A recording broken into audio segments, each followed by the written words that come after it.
All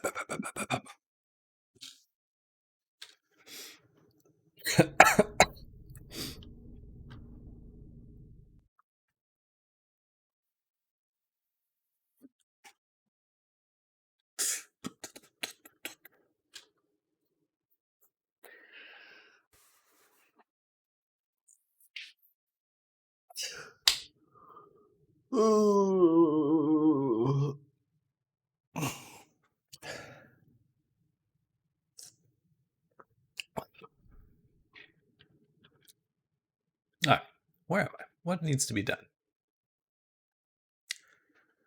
I think I just want to add some more detail on the clothes, and then maybe tweak the colors a little bit for the avatar.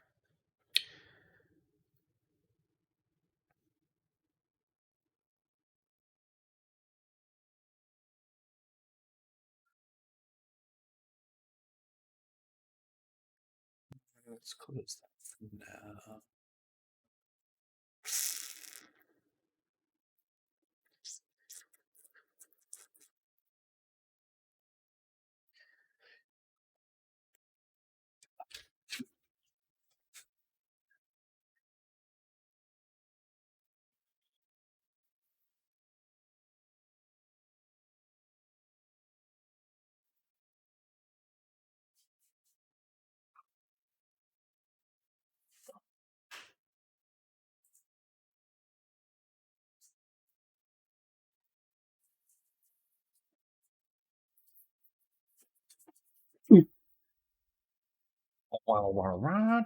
So,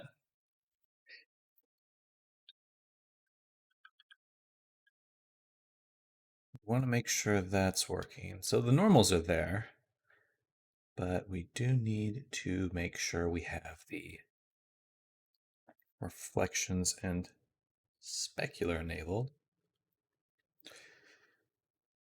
And we can just drop it in. Oop. Bam. Are they shiny? It's hard for me to tell. The normals are getting messed up. Okay. Excuse me. So one thing I need to learn with these models are how to triangulate correctly. So I'm going to do some Googling really quick.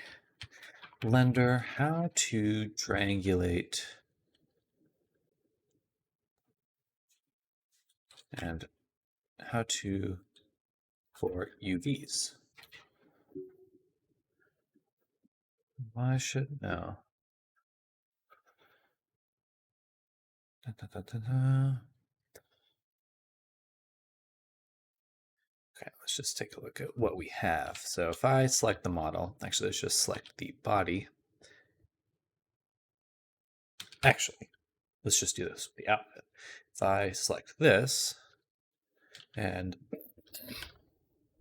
I go to mesh or face, triangulate faces. So that's an option. Triangulate. Quad method. Beauty. N-gon method. Method for splitting the n-gons into triangles. Split the quads in nice triangles. Slower method. Okay, let's see what that looks like. File, export fbooks, verchat to because it should know if the UV is if the face is going to stretch, because when you do that, it got some of them, but not all of them. Bye, Joe. Have a good day.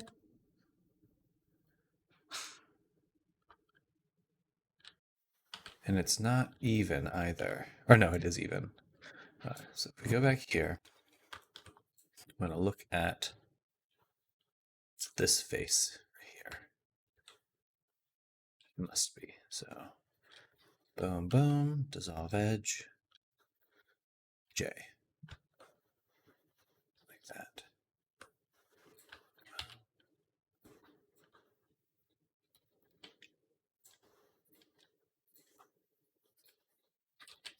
Maybe next time I'll just do, yeah, there we go.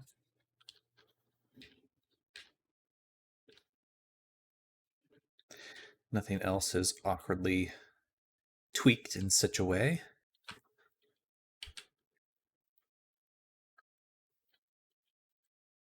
That all looks good. That looks good. Perfect. Now let's also go ahead and select all our textures here and set them to 4K. Apply.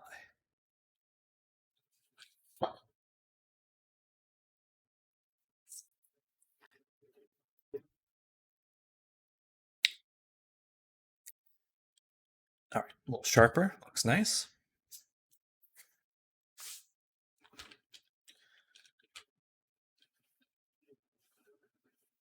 A little bit of smudging there. We need to clean up the eye. All right.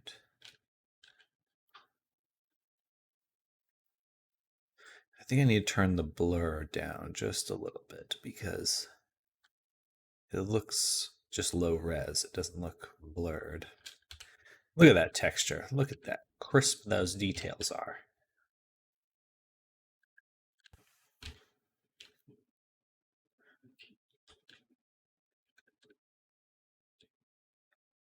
All right. Okay. So, hey there, Cotton. Welcome. It is going well. How's your day going?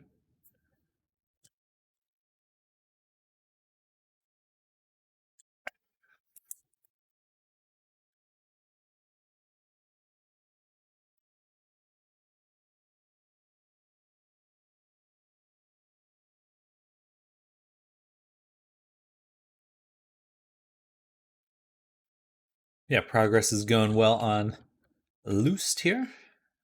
She's looking quite good.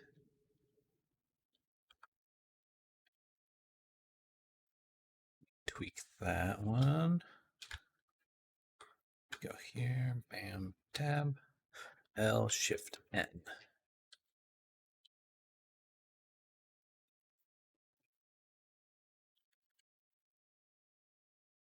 Vibing. Well, hopefully you're off to having a fantastic day. I know I am as well.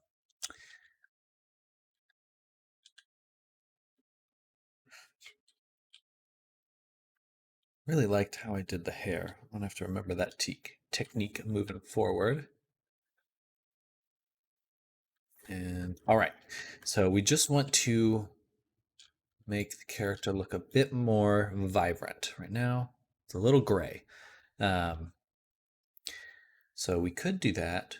Just are we still a go for the outfit? Yes, yes, we'll be starting the outfit next week. I just have to send you that invoice.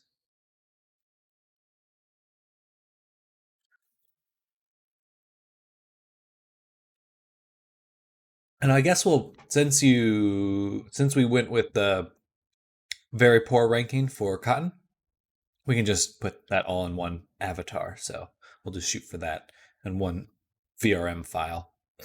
That'll make it a little bit easier to work with.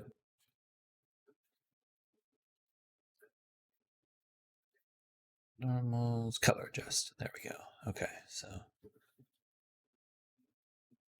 on, off, on. It's just a little bit more vibrant.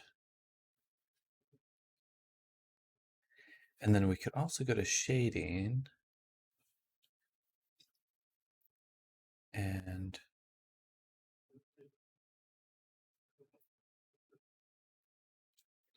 I don't know what that does. If we go to shadow tint, I could give it just like a little bit of warmth, like a little bit of orange, like that. Oh yeah, that looks good.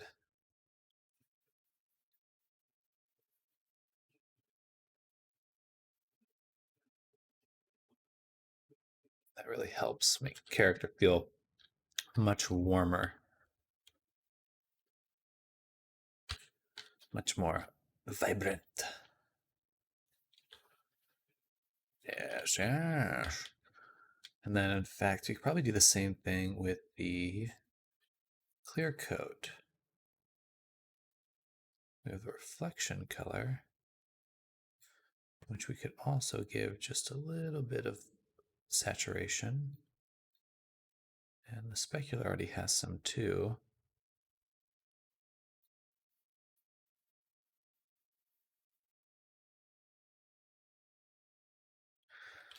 Oh yeah, much warmer. Okay, so the base value doesn't need to be tweaked as much as I thought. It's just the reflective values really gray out the character, which makes sense. Be nice if we had some option. What is the outfit containing? In what way? What do you mean by that?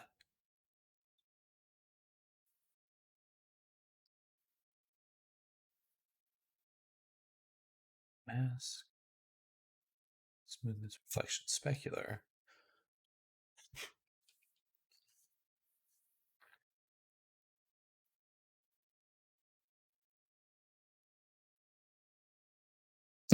Yeah, that's what I was planning to do. Everything on the character, unless you'd prefer some pieces missing.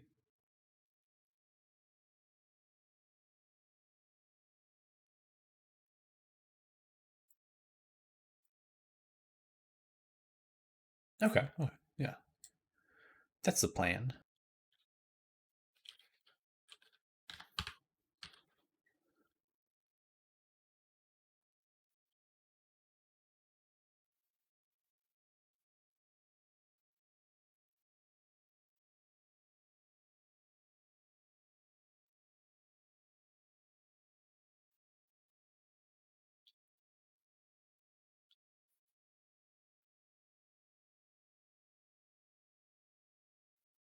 Strength.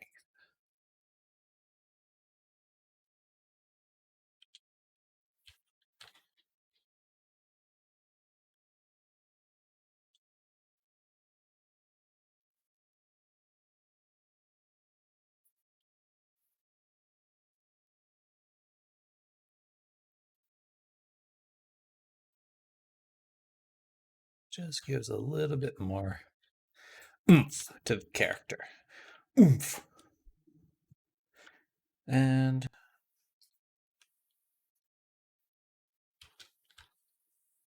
what does this mean? Light direction mask.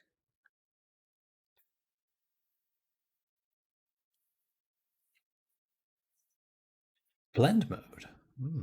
No, adds what we'd want.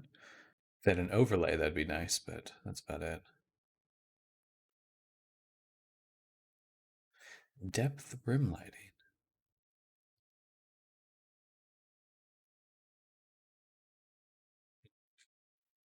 All right.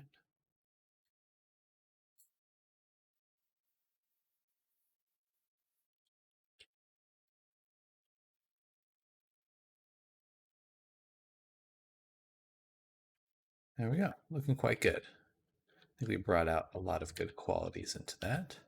Shader. Now I do want to take one more. Hello, Big Poop. Welcome.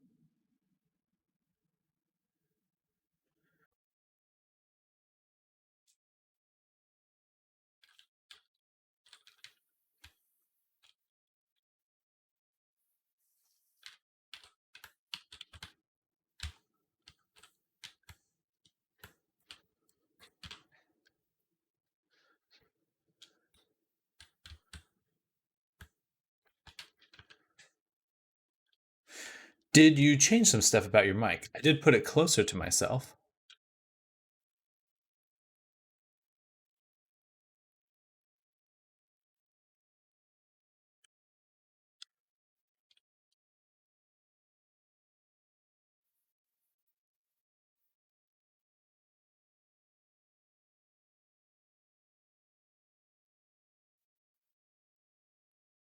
Eyes have an outline.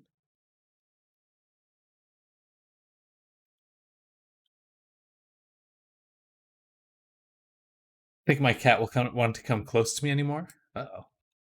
What'd you do to your cat?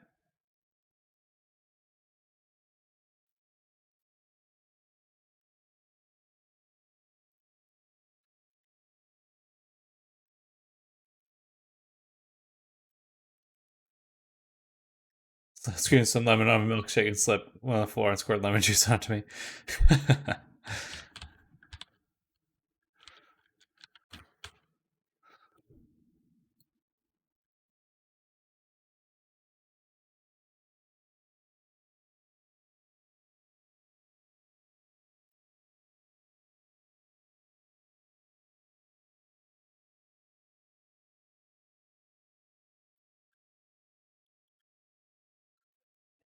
Do we want to do clear coat for the clothing too?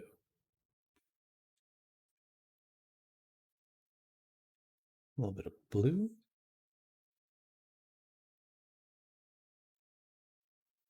Bit of blue.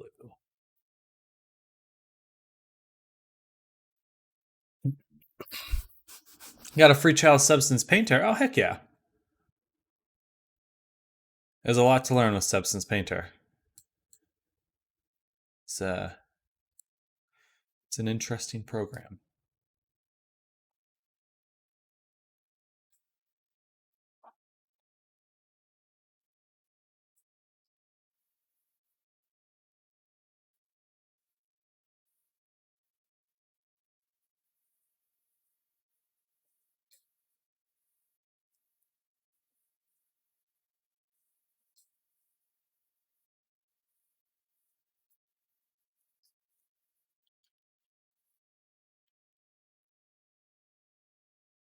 A little bit too much there.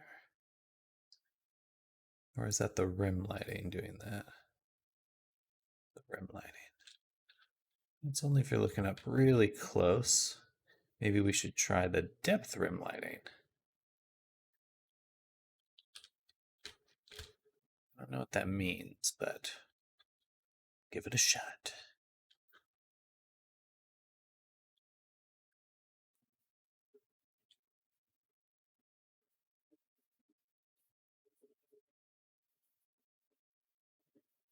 Oh.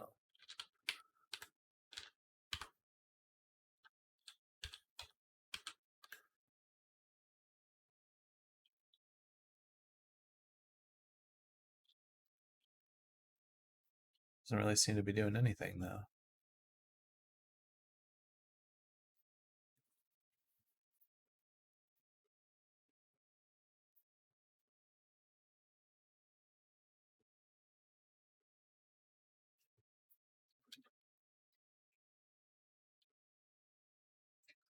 All right, turn that off. Turn this one back on. And then we just want to adjust just this one.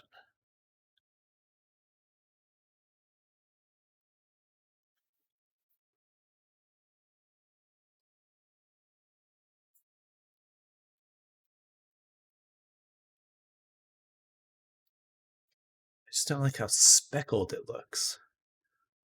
Hmm.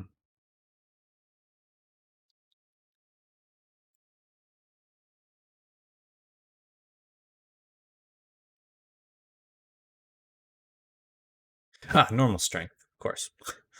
Let's use that. Let's use the thing. Gotcha. All right. Perfect. All right, that looks a lot better.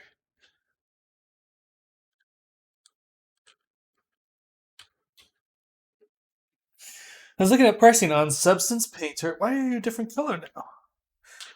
Substance Painter, and you get Substance Painter Designer Sampler Assets. What are they all used for? So, Substance Painter is the one I use. Designer allows you to create procedural textures. Um, you can't. You can sort of use them in Unity, but not as much as they're not quite what you that may sound. That may not imply the correct thing when I say they're procedural, but you can make procedural materials, which is pretty cool.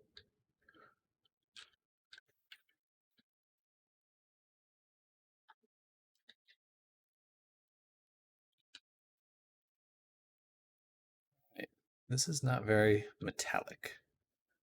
Now let's go to reflections and specular. And this is the outfit one.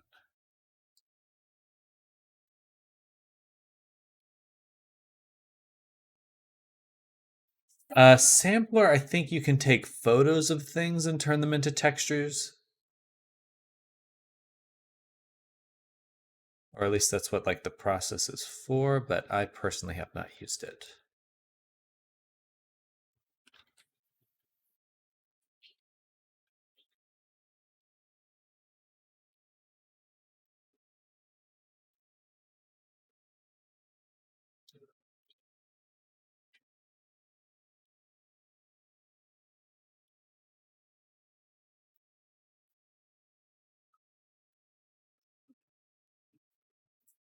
Depth Written Live.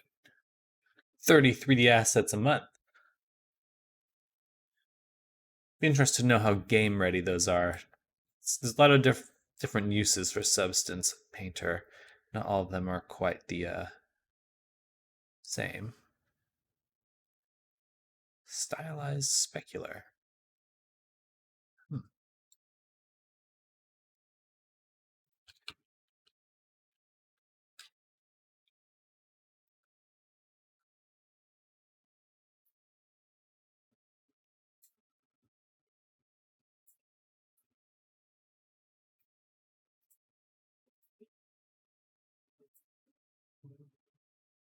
It does look good. I like that. And let's make it a bluish kind of color.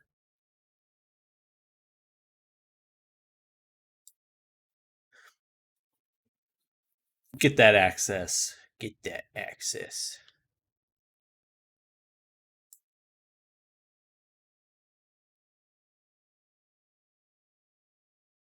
All right. So we just want to do a little more texturing. We want to set up the eyeballs, and then it's just about VR chat integration. Excuse me.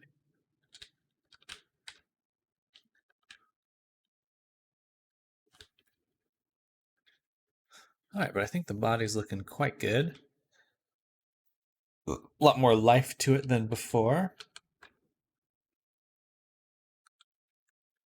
All right. And then if we go here, what we want to focus on are the stripes for a second, because they are kind of blurry. I don't like, starting to dislike how they look. So let's take a look at this. Let's turn off this one. Okay, so no blur. There's the warp.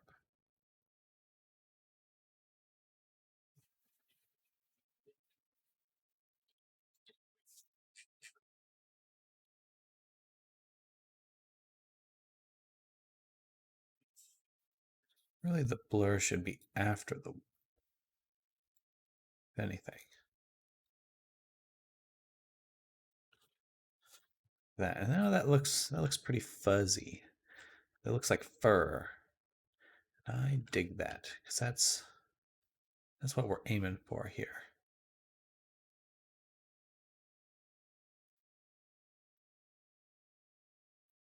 A little bit more like that, and then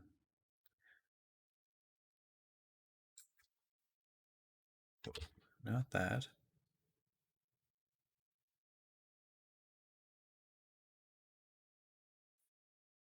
A little bit more blurry until we just get that. Okay, that looks good. Maybe not. No blur. A little bit of blur. Just a little too strong on some of these. So if we do this. Yeah, that looks good. And let's turn down just the blur just a little bit. 0.1. A little bit sharper. Just gives it some nice variation and aesthetic. Do you know what Veil VR is? I have heard of it. I have not played it myself.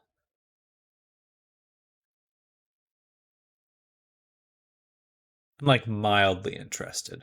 Wouldn't say I'm super interested, but just I'm not a fan of Counter-Strike style games. You know, trick shots and stuff people do, and it looks so cool. Yeah, yeah. They can do all those kinds of trick shots and other stuff as well. You should definitely play Ninja Mode Contractors. If that's your thing.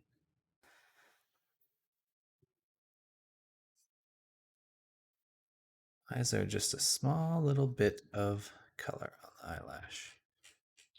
There shouldn't be any.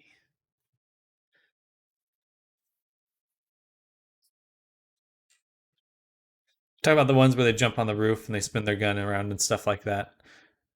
Yeah, I think all of that's pretty doable, and because it's all about grabbing, and it's just motions that you could make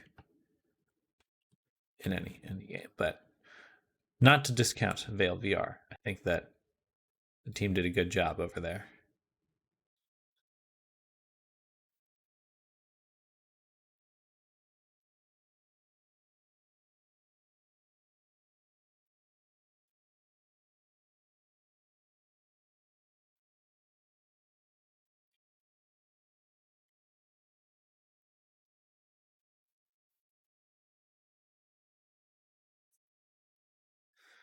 Now the nose. The nose.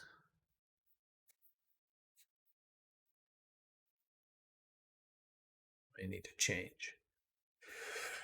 It's hard to like throw a gun and spin and catch it in contractors. IDK, if you can catch it. You can.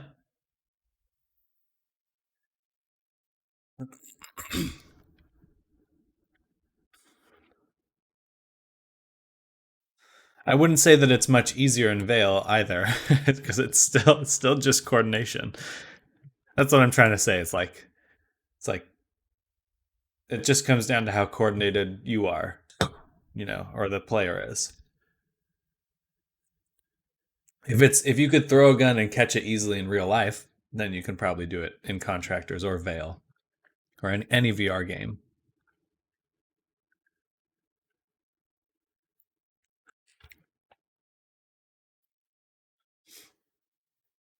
Mm-hmm.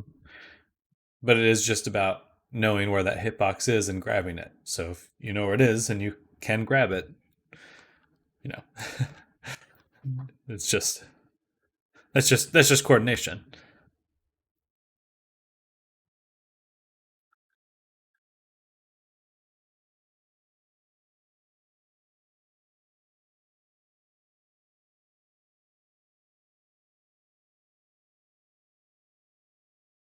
It's still the same skill.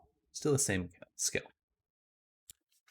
Pavlov, you can pick up the gun by the barrel and just move the in-game hand to the handle. Contractors, you only pick it up by the handle. Mm-hmm. I'm interested to see what the physics-based weapon update will do. You can grab it from any angle. That would be cool. All right, so let's go to the ear. We're going to make a ear shadow. I guess we'll just set it to multiply. Excuse me. And we'll go here, set an anchor point. Go here, set that anchor point there. Bada boom. Then we just want to. Can I just blur it? What if we just filter bevel? Ah. Actually worked out pretty nicely. That, and then we just want to adjust the color. Just see.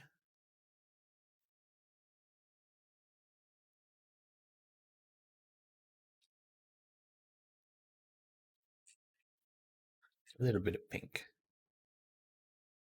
Give it some color too. Sonic Contract, so hard to kill someone with it. Like I have to have my hand moving 100 miles per hour to kill someone. It's not that you have to do your single swing as hard as possible. It's that it has to have some movement. So if you stick it out and you're wiggling it, that will work just as well. It just has to register movement.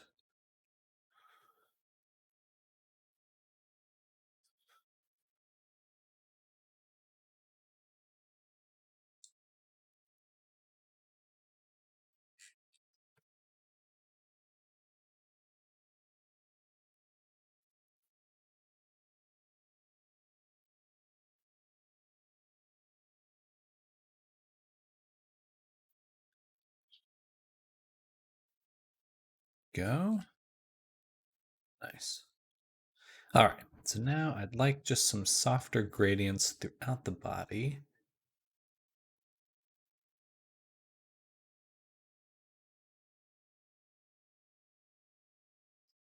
Let's call this one shadow.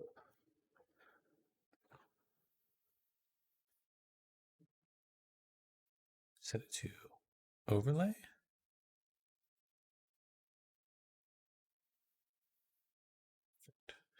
Then we'll do some sort of saturated dark brown like that. Around there. And mask it. We do a fill. Planar. And a gradient. Or isn't there? No, that's if I bake it.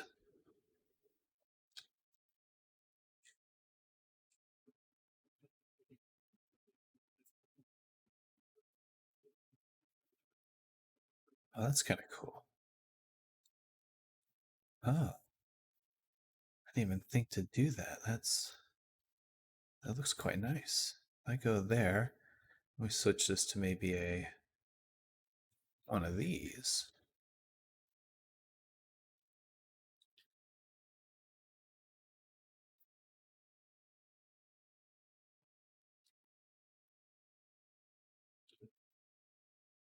Interesting. Wait.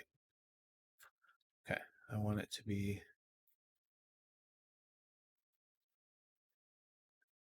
Yeah, that looked really good where it's got just some depth along the body. Ah, that adds a lot. So this payment will be a fun to learn. There's a lot of sliders move around and a lot of buttons. Oh, absolutely.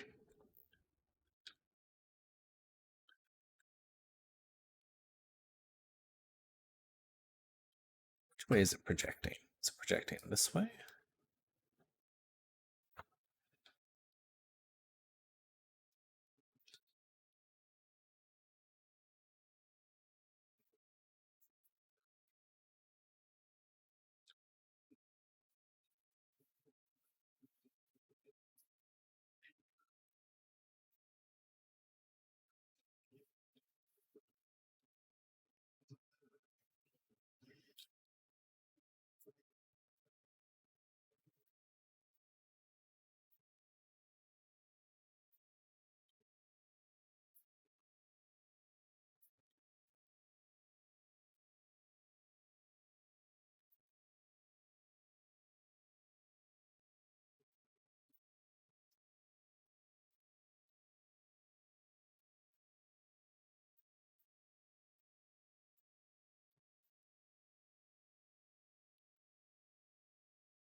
You are blue?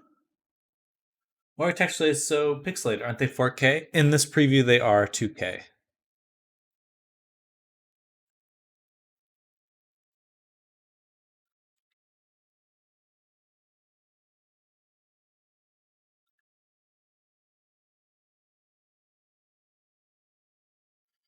Let's see how this is working.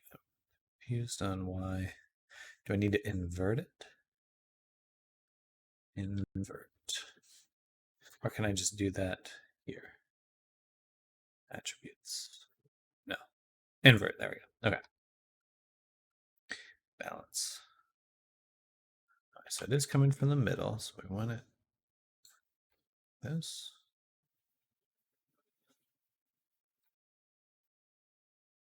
This. Oh, move it here.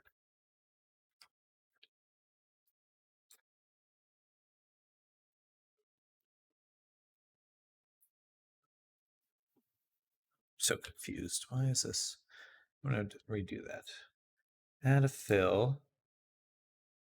Planar projection. Gradient, like that. And then here, If I move the gradient right there, all right, why don't we just do that and then make one where we subtract it? So subtract. And that way I can get it exact without having to struggle. There we go. Look at that. Wow, that adds so much. I'm going to use that technique everywhere. Everywhere. I just rotate this a little bit too. Like that. We can get the arm in it as well.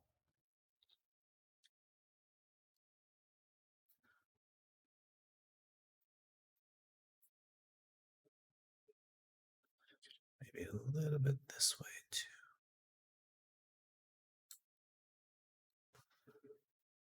Nice. When you applied for the model role in VRC Traders, what questions did they ask you? I had a pretty full portfolio by then, so I just showed them my portfolio. They didn't have many questions for me.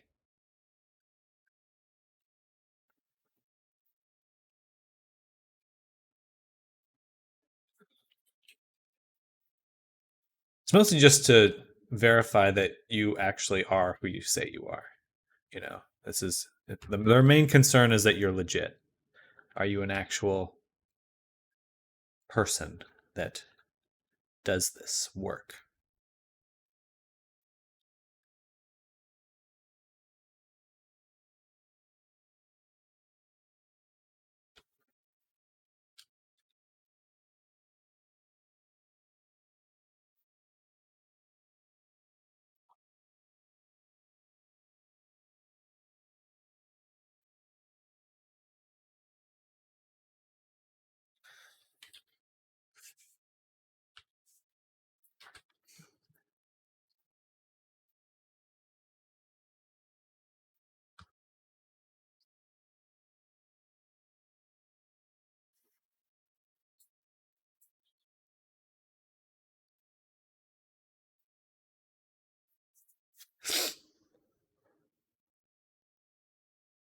Probably should have done that just above the fur so it's not affecting.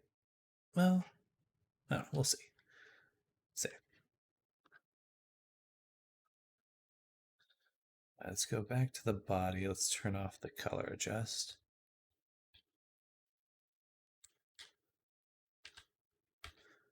Maybe a little bit too warm now.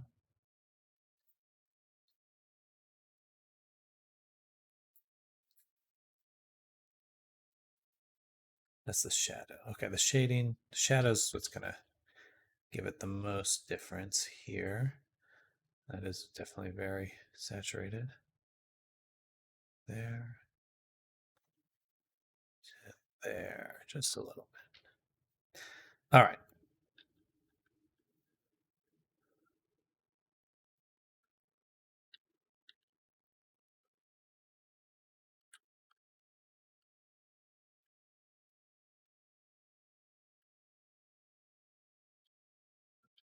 Let's go back here.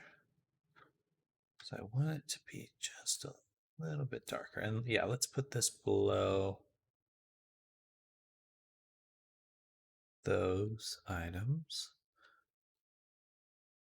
Maybe set it to multiply instead.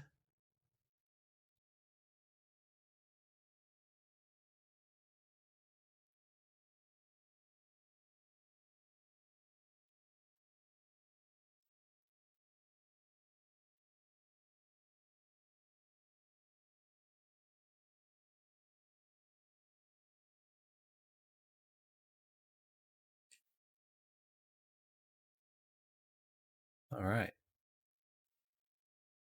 Buy the new Modern Warfare? Heck yeah.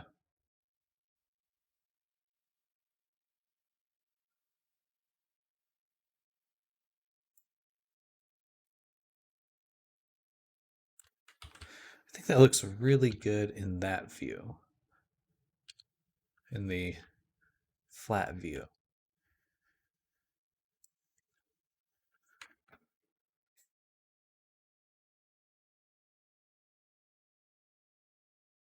I'm just making changes to the body right now.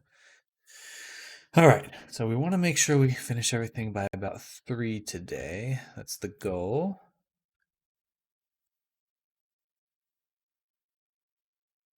That looks pretty good. Can I view it as just validate albedo? No, that doesn't help. Maybe I can.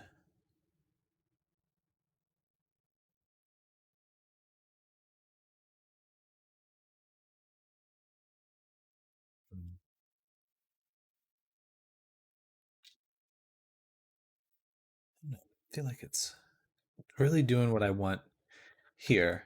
That looks quite good, but not quite what I want elsewhere.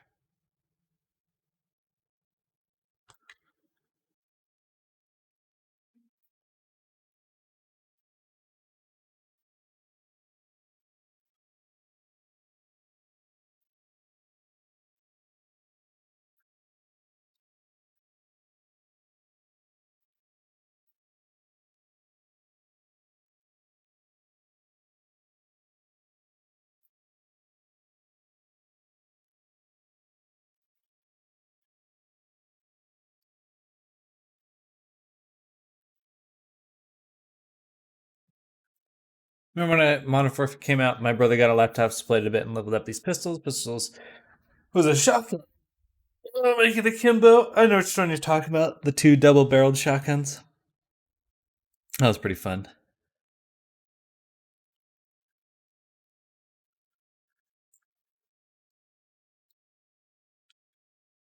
Actually, we'll make a new one.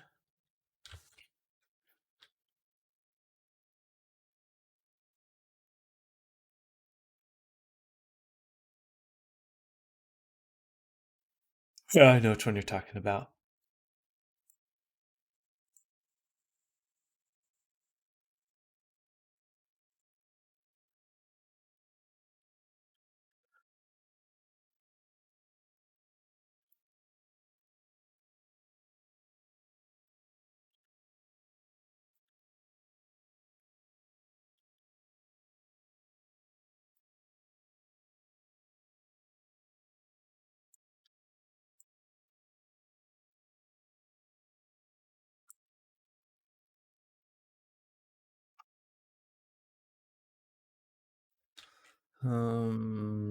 Don't repeat. We want it to linear dodge.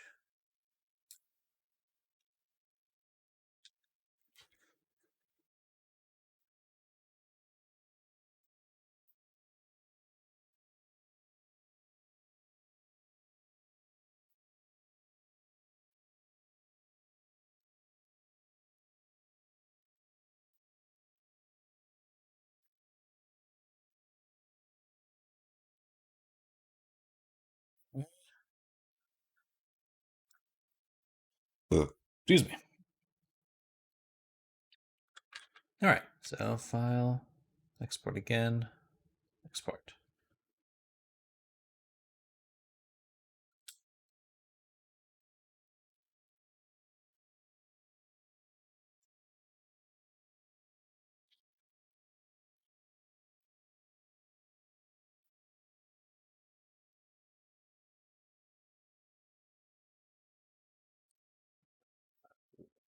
A little too shiny right now.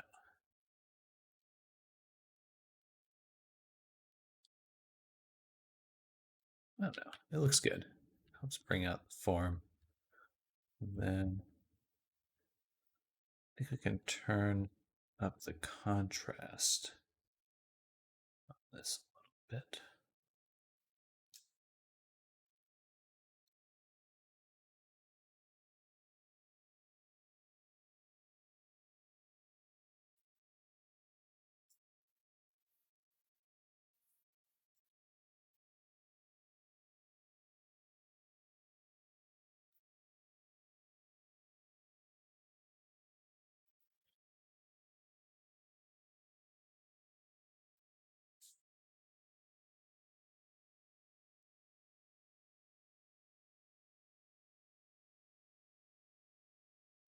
Right there.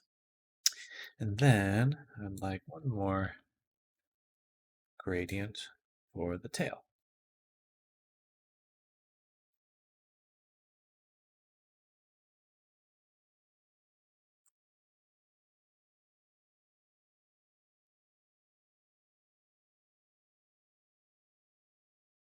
Right about there.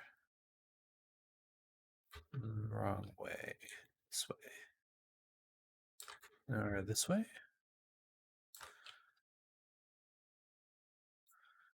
Maybe don't invert it.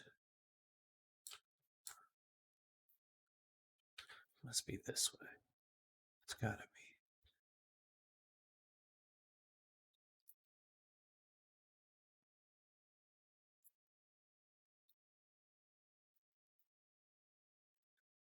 Why is it so hard to figure out which way it's pointing? Okay, if I do this, 3D projection, zero out all the rotation. 0.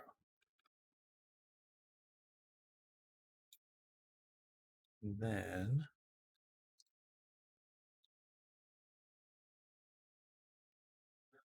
we do want invert on. So right now the green is the projection. It's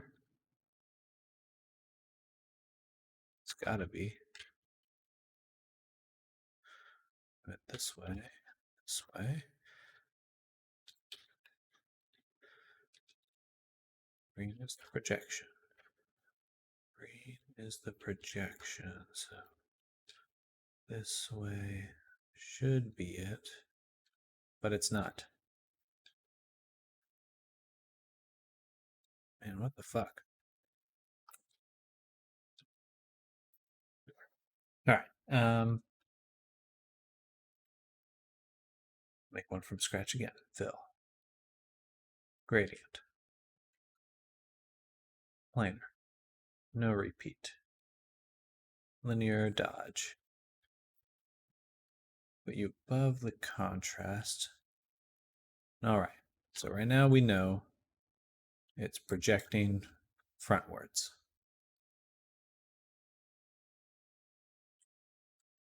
Which is along the blue. Yes. Okay. We can see that. So it's blue. Blue is the axis of projection.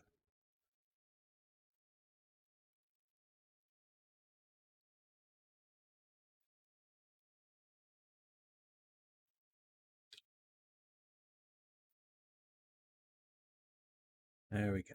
That's what I wanted.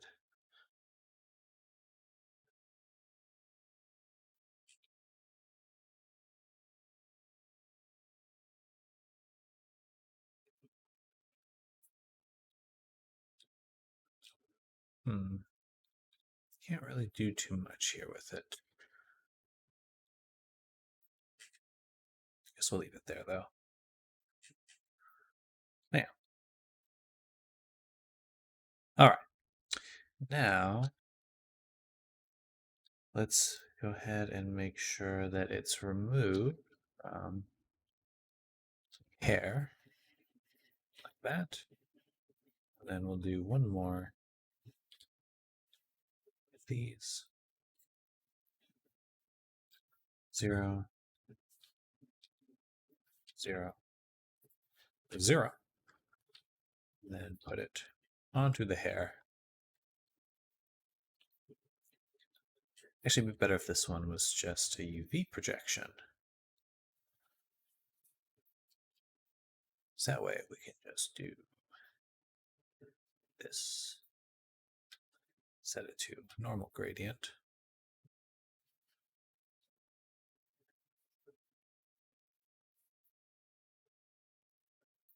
And make sure it's above the paint. Bam, and bam. All right.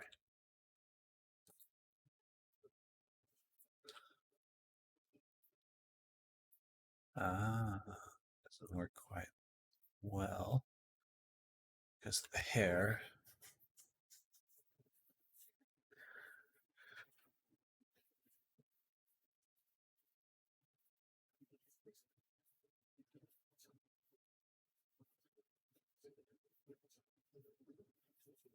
But I can just go back into Blender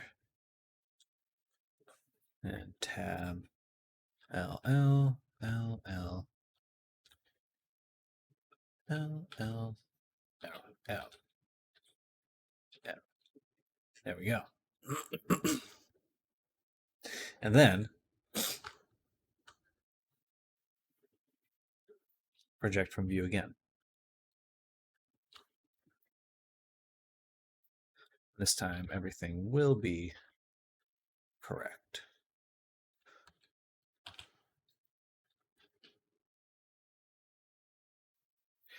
But I do need to know where I'm going to place it back onto. So we go to client work, loosed, textures, and body right here. Then we can access it through Blender. Open textures, this one. Yes. That way, move the hair onto this gradient.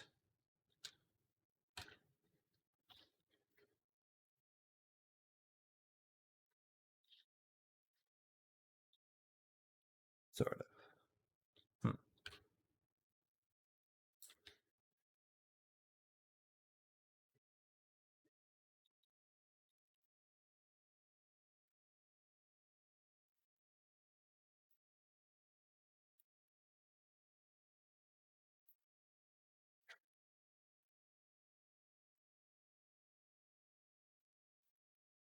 Huh. Odd.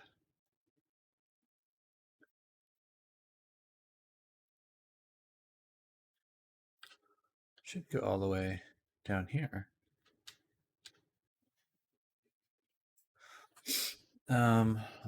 What's the best way to deal with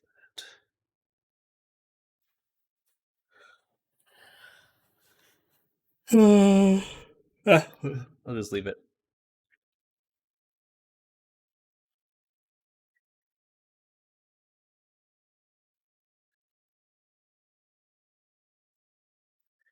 All right. So there's that. We did a thing. Now, do one more set of shadows here.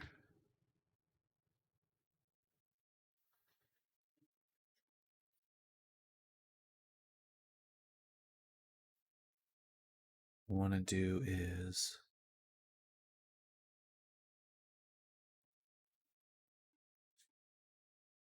think about this.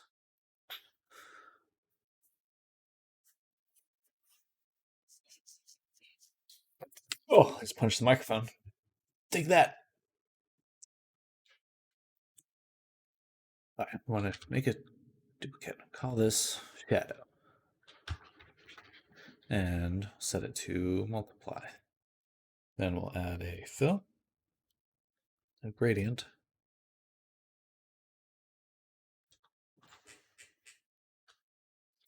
planar projection, move it over,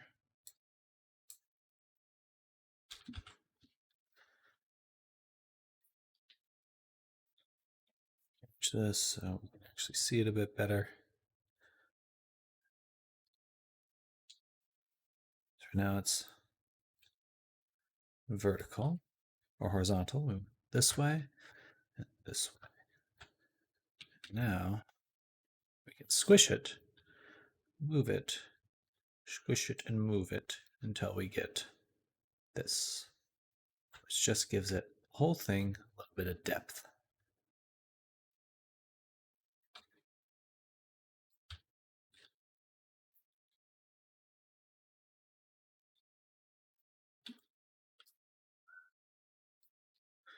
It's probably an easier way to do this with normals now that I'm thinking of it.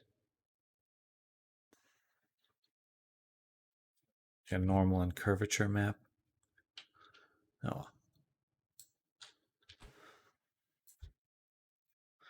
Anyway, so we do that. And we will close that, invert it, and then set this to add instead. So we're kind of adding some color to it. Not that much. More like that much. Just enough to give it some depth. And I think we'll duplicate it. This one will be lighten, and then this one will be shadow. This one we invert again, set it back to multiply, and adjust the color to be something like there. There.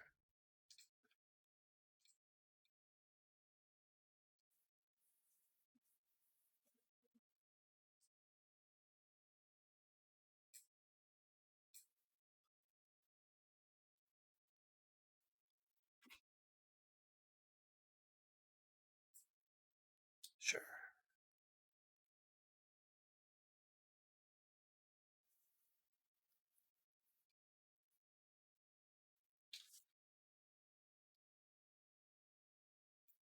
All right.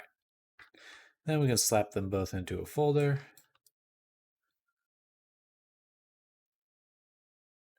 Maybe not.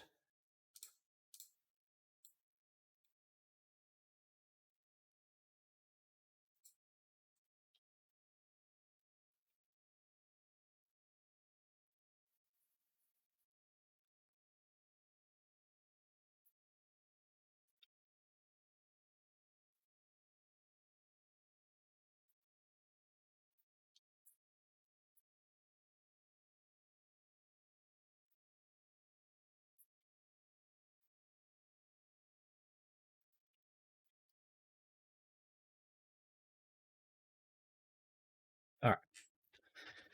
And file export. Export.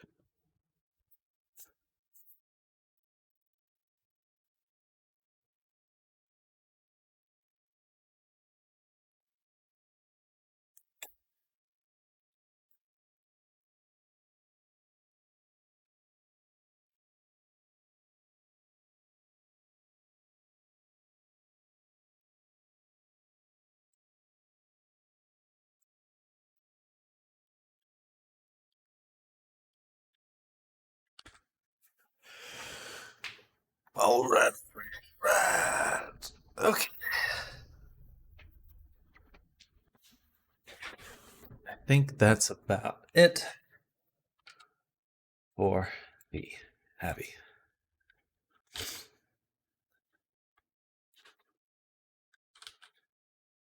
Too shiny. Little too shiny.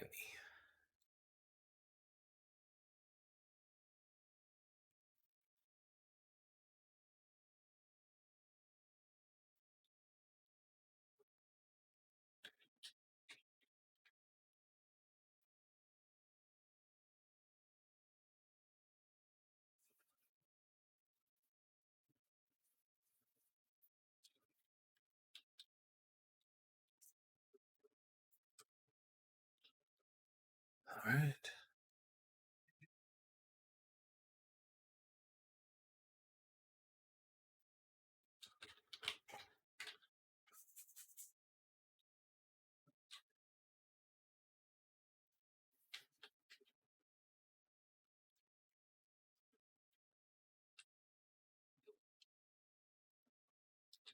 All right. I think she looks quite good. Now it's the eyes. Now it's time for the eyes. So I'll open up Photoshop and Painter. Just focus on the eyeballs here.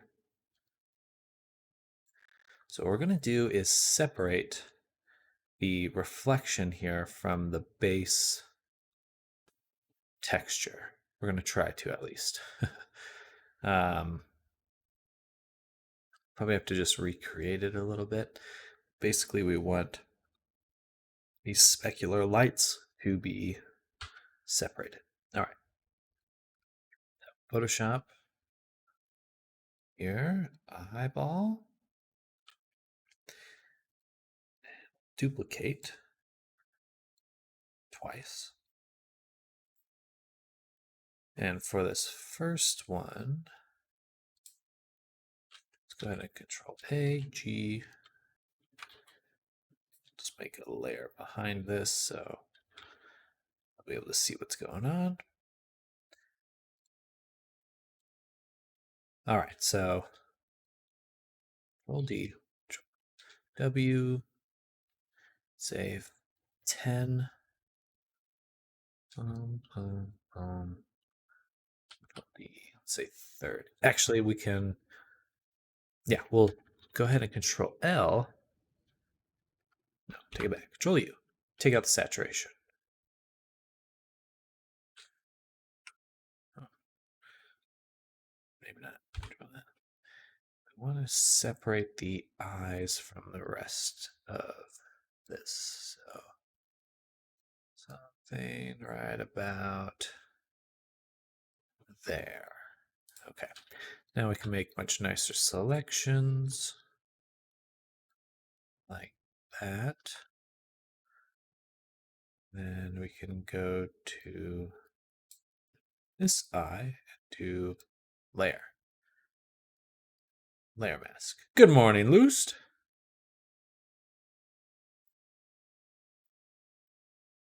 That.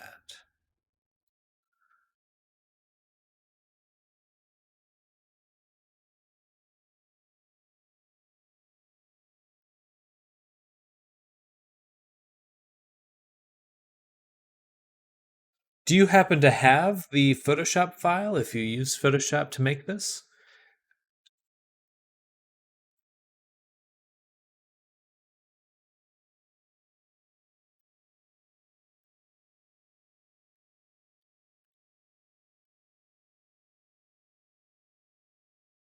Giveaway eye texture in PNG only. Gotcha.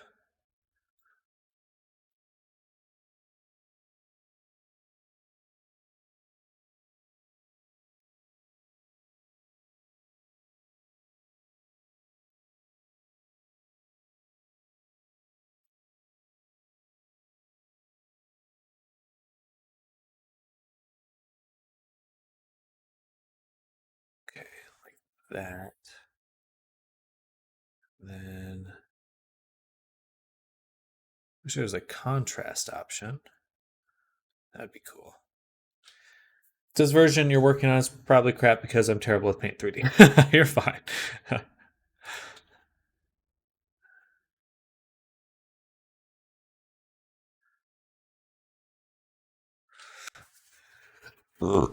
I maybe do some very heavy-handed remaking though, just to get some of this paint in here. Yeah, so we're gonna do a little bit of that right now. Soft pressure, and then yeah, we'll make a folder, mask the folder, put this in there. This will now be BG gradient. Oh, hey, no problem. I would love to. Just want to make sure it's getting its best effort.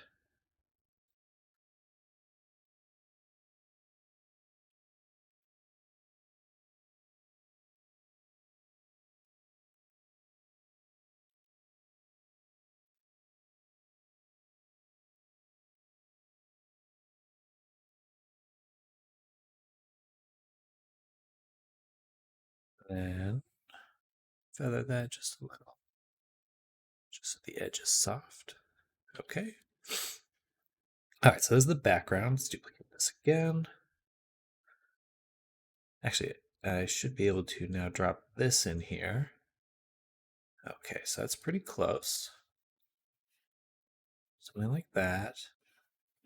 And then we need the pupil and the red glow. And then the sparkles. So sparkles, glow.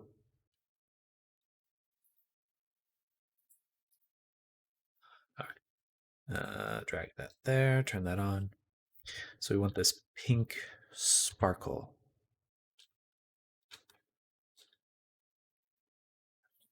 About here-ish.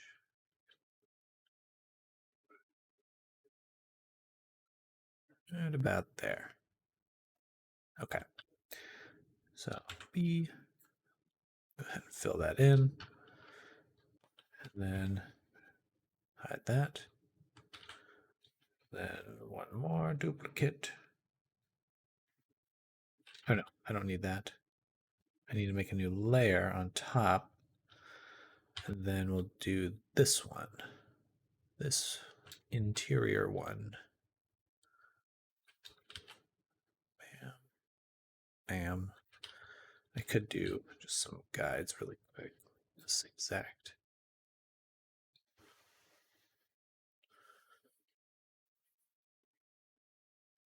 Oh, kitty cat.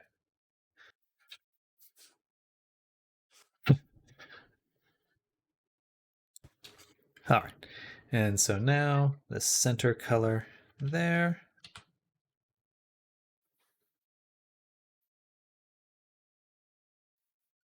Clear guides. Okay, let's turn off that one. So we've got this, that, this, this.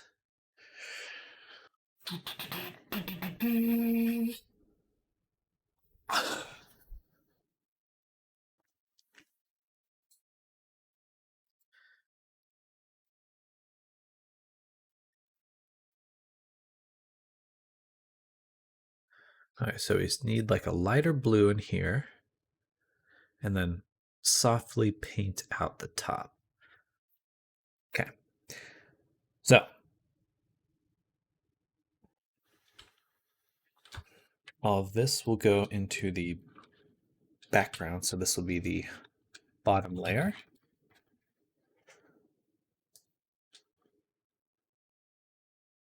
Yeah. And grab this. We just kind of paint it out. Okay. And then we want right here that really nice color there. Boom. That. Okay.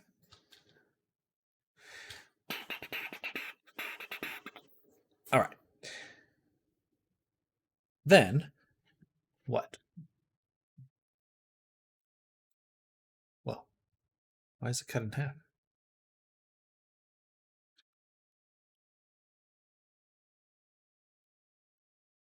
Where's this half effect coming from? What? How did I do that?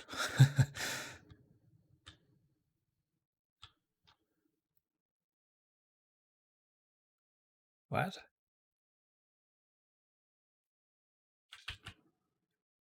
Oh, there it goes. Okay. Fixed itself. That was weird. Okay, that was a little bug. Like, oh God, it's scaring me.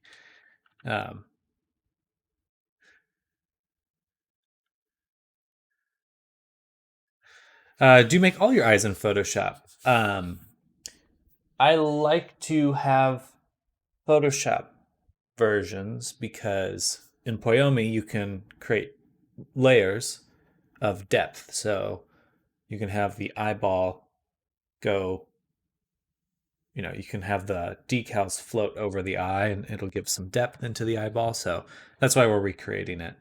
Because I basically want these sparkles here to be floating. And then, but the problem is painting out the sparkles manually would take a lot of time to like just try to paint them out. It's a little easier to recreate the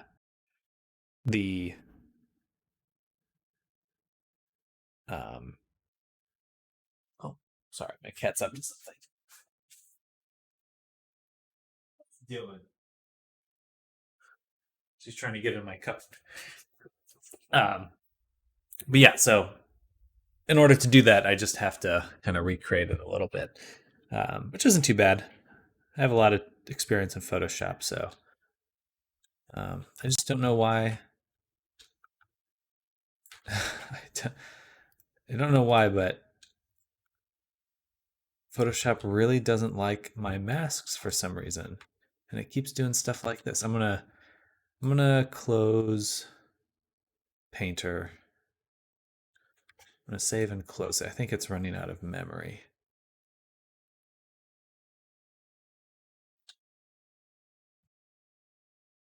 All right.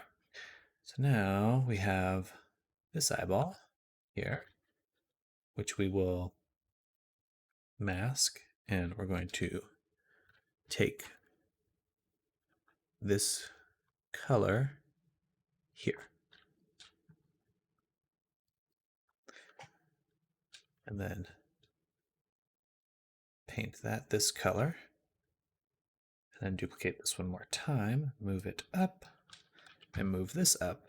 Now we can get that little rim effect, just like right there, I think. Yeah, pretty close.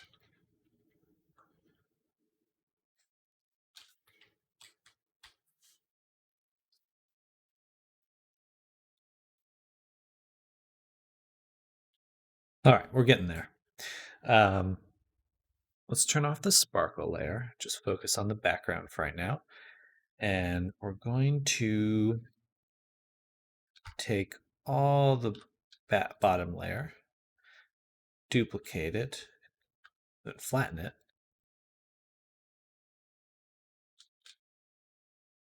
and then do filter, blur, like that. Just a little bit. And then we can go in with the smudge tool, kind of give it some of that. Oop, that's a little not quite what I want.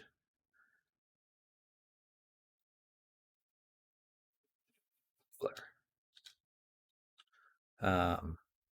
But the one thing that's not quite working how I would like it to are these ones. So take this little guy, put it up here, then delete the top portion, and we'll take this one and say filter overlay.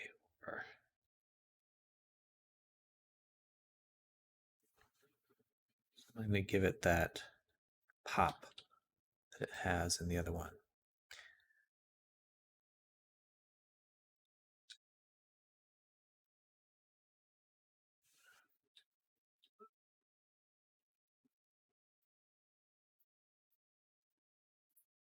Getting there. All right, a little bit more. So we did that, but now this would actually be the perfect time for that smudge tool. Is it this one? Dodge? No, that just lightens. Burn, sponge. What? The smudge. Smudge will give a little bit of texture.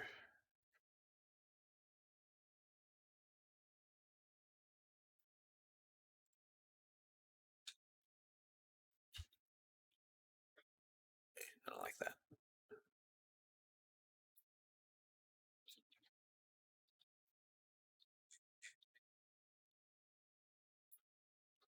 I see. It's not actually doing what I think it's doing.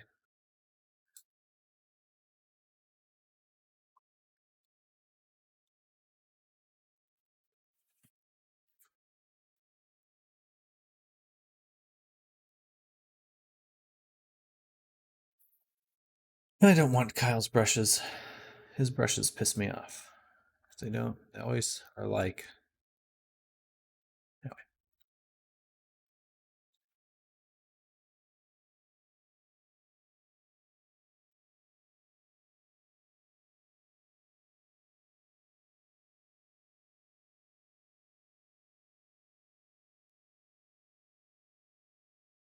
Can't use them. Other stuff. Oh well. Hard round. Hardness 50%. Let's get in there and smudge. Do something like. Oh.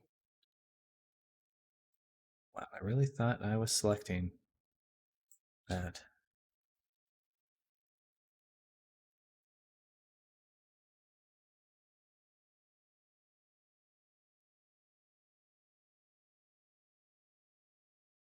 What's going on? Oh, it's so slow.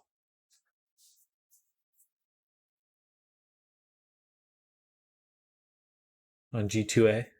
And that's how you know they're not doing it legit.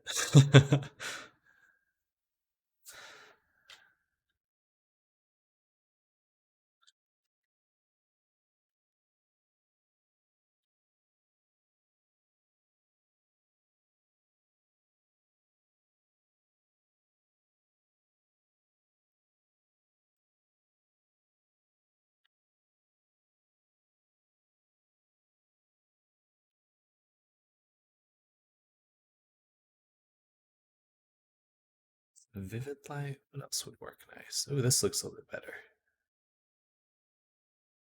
That's a little bit more like what we're actually seeing here. That.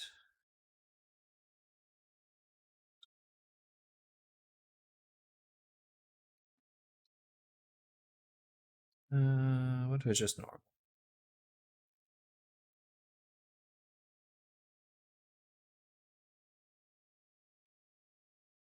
Let's do normal for now. No, it does have this deeper color, like that. Lighter color. No.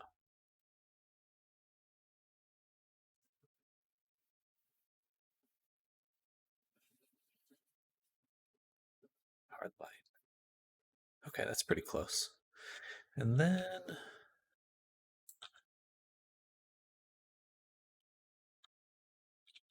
let's go ahead and I would like to paint just in here. B, and we'll do something like this, opacity of 20.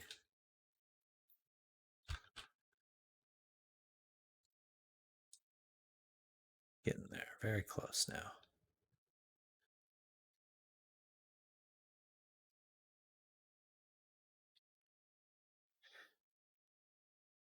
But let's also make another layer, same thing. This time we're actually just going to paint this color. That should give it the final. It's a little too strong. Hard light.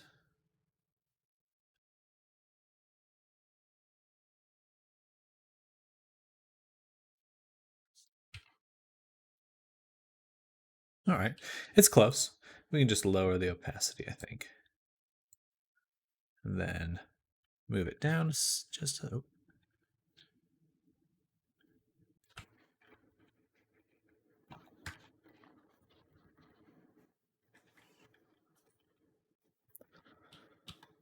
Damn it. Hard light. Gonna make that fluffy tail from that video I showed you. Oh, heck yeah.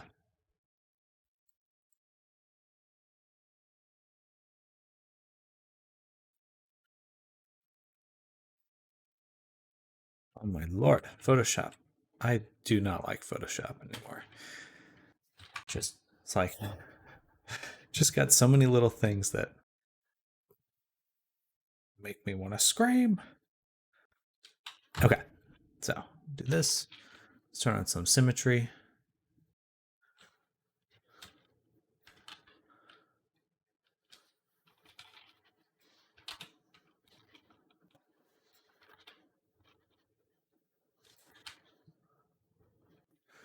I should probably be using my actual tablet for this part.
It's not lining up as perfectly as I'd like. So let's remove the symmetry.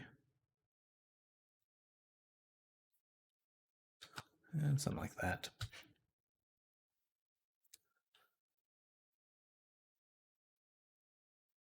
Just a little bit more blue up here.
Dang, pretty close.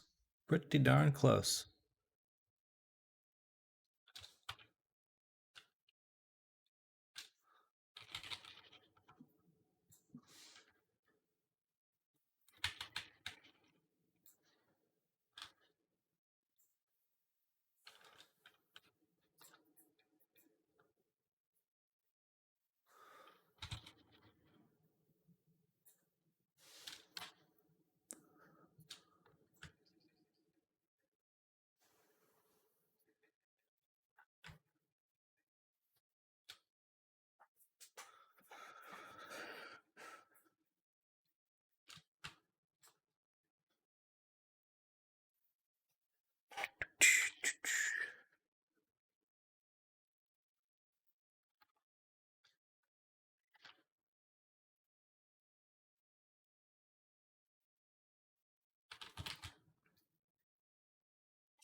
All right. So now what I'd like to do is we're going to create one more sparkle layer. Basically, we're going to take this like that, hide it, and this new layer will fill white.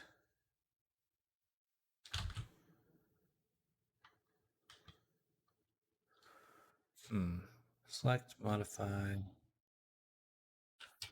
It's not how I expected that to work, but it actually is nice. I would just want to also go in here and do something like this. 20, let's say 30.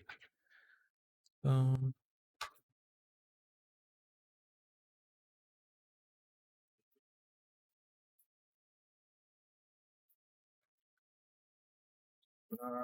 Um,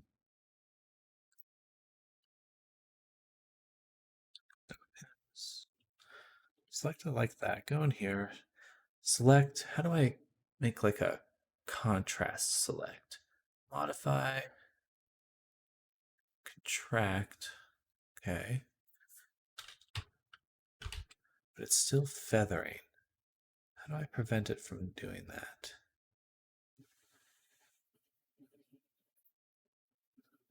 Focus area.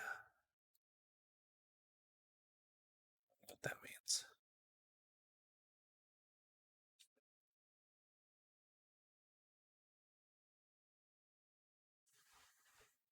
Oh, okay. I know what I can do. I can duplicate this. Stop. Photoshop. Fuck off. Jesus. All right, we go in there. We combine these. Control L and just sharpen them like that.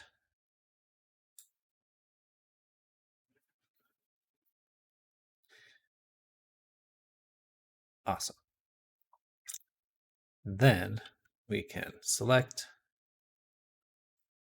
that, hide this, make a new layer, G. That's not quite what we need.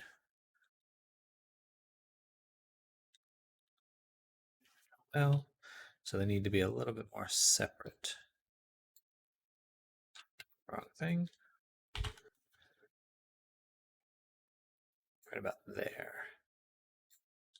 Then we can do it. Okay. So W, boom, new layer, G, bada boom. Then Control D, control this one, G, bam. All right. So now we've got the legit sparkles. These are the real deal. The real deal. Okay. Now, still a little bit more work to be made on them. First,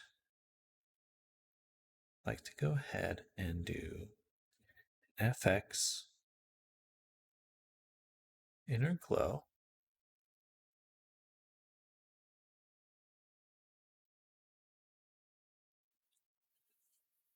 Subtract.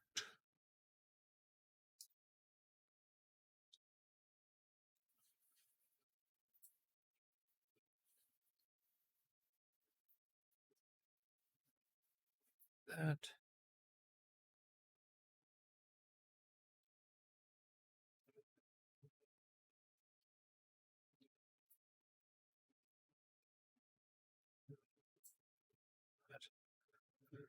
Maybe subtract's not the right one. Dissolve. Nope. Nope.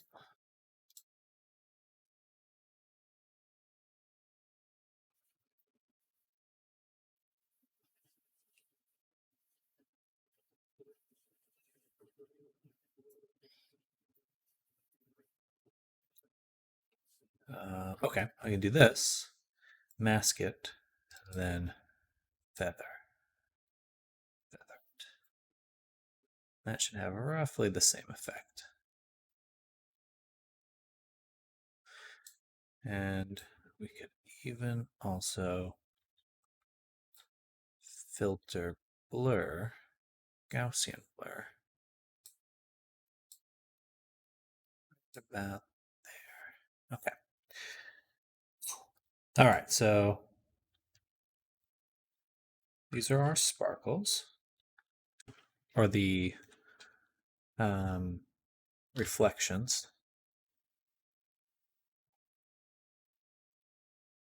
And then the last thing to create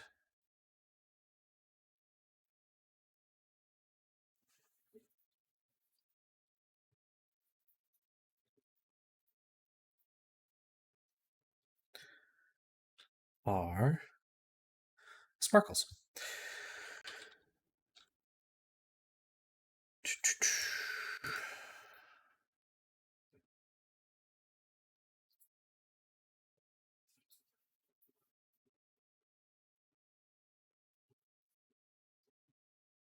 Just need to hit it with one dodge. One dodge afterwards.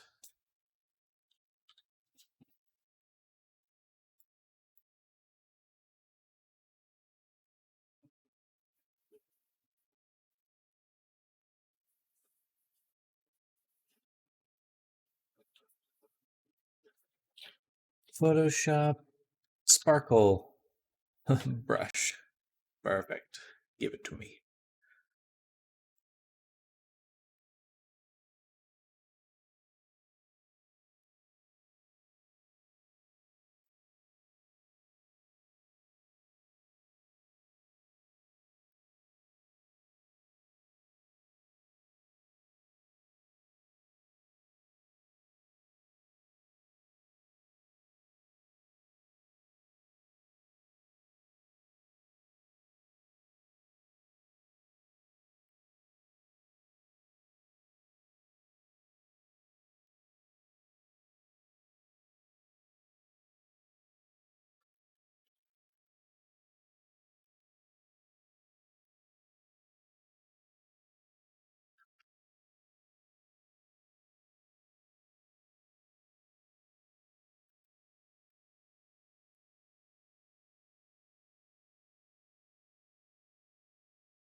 Perfect.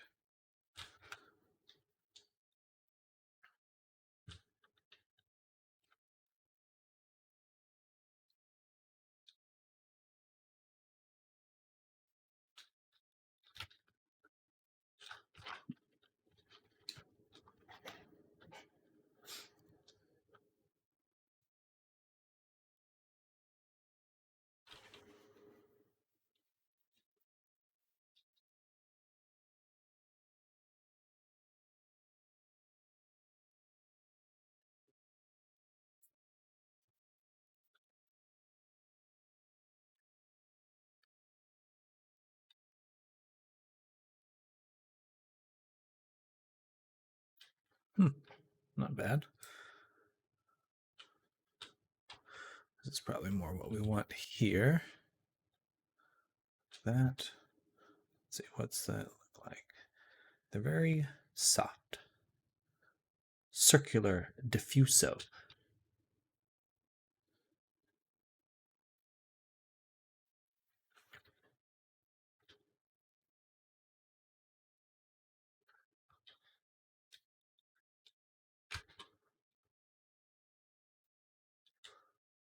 Let's actually turn this on and just move it over here so I can kind of just reference it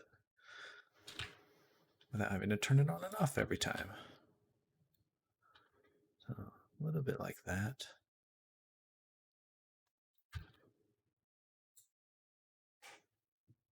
Yeah, that's actually pretty close. And then we just want one pass with a smaller one in a few spots.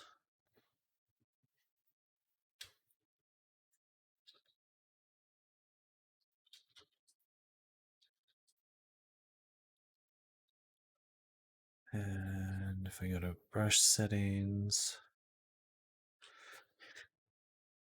excuse me. How can I count? Okay, just a little less. Even less, please. Even less. Spacing. Way up. Way up. Spacing. I think that's pretty close. All right. Now leave that, and we'll want to. Interesting videos on YouTube. This is what strikes me. I'm gonna finish this eye, and then I'll take a look.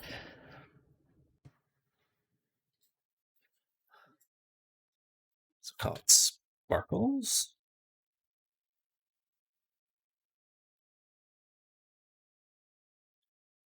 And we can just put that there. So reflections, sparkles, bottom layer. Now the bottom layer is very close to being done, but we do want to hit it like once or twice with a dodge brush. Hopefully that will kind of give it the brightness that we're looking for. Like, boom, boom. Some nice saturation and brightness.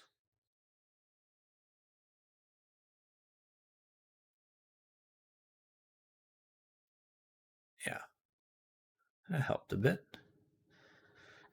Then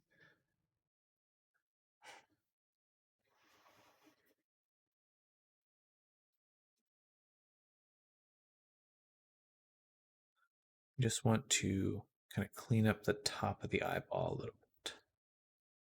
Well, what's that? Oh, I see. Okay. That. And sparklies. And we will do just to really get it right.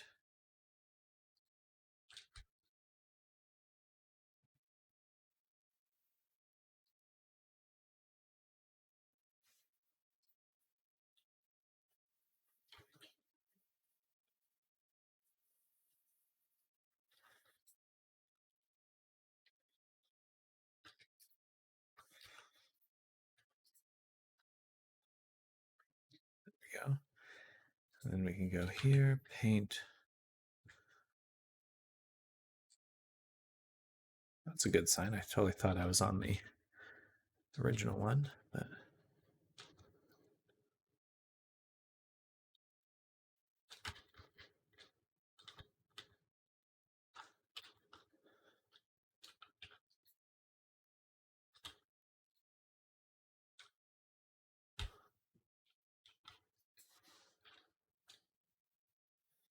why does the size of my brush keep changing?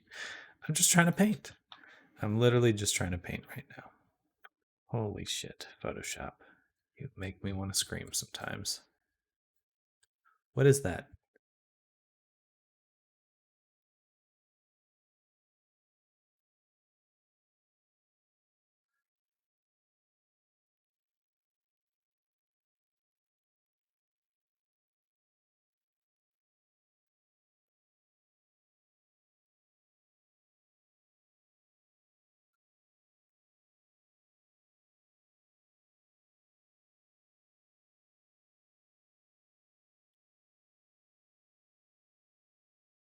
Still stuck on this. Gotcha. Okay. Ah.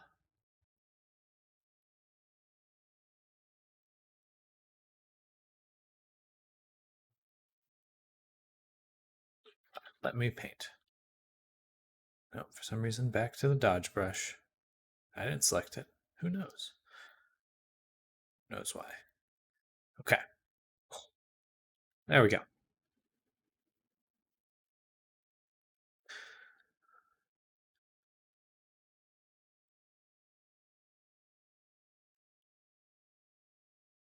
Then blur.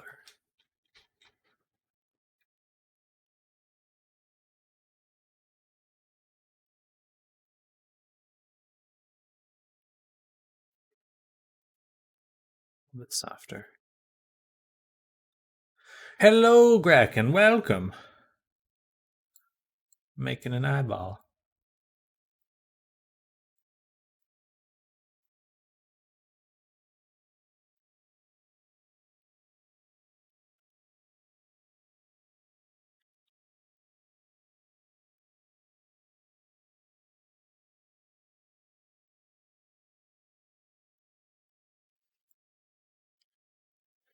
Recommended someone really last night. Hopefully they found their way. Oh, I appreciate that. Thank you. No one DM'd me directly on Discord, but they may have gone through my website, so I'll definitely check that out. But I certainly appreciate that recommendation as well. Today is my last day on this commission, so I think I'll be getting that affiliate link all set up. I have it linked below, but I need to put it on my overlay, and then we'll have it official.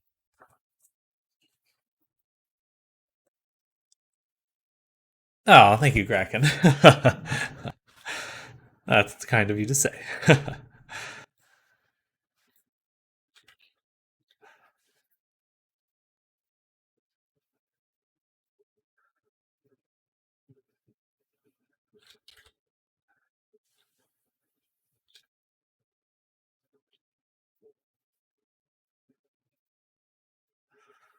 One last.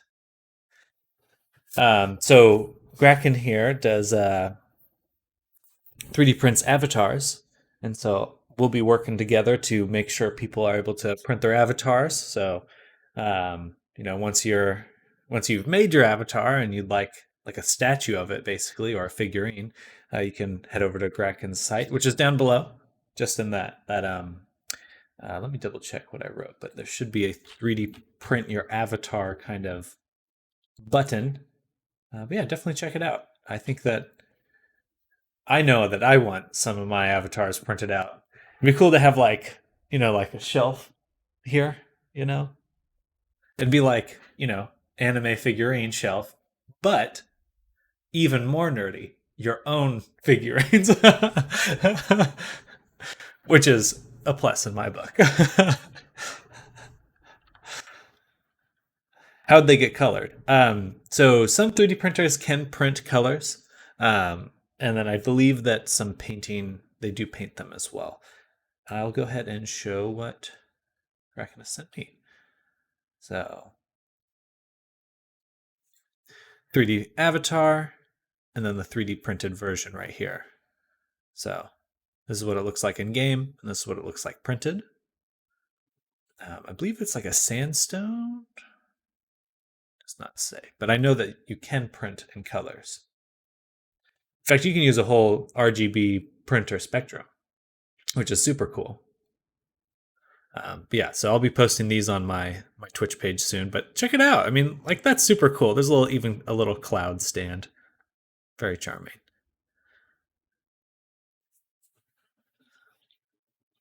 The future is now, y'all. Future is now. It's a resin material. Gotcha.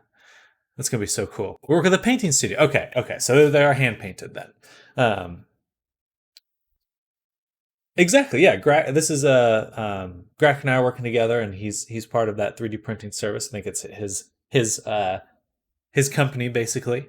And yeah, there's a link just down below. So I'll be putting up a little more professional looking because I don't have anything post. I just have a little link down there right now, but I'll be putting the images up and a little bit more stuff. But please check it out. I think it's super cool.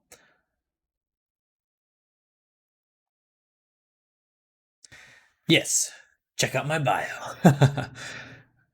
Ordering some jar-sized versions. I'll do the thing you asked the other week. Been busy. Kill me.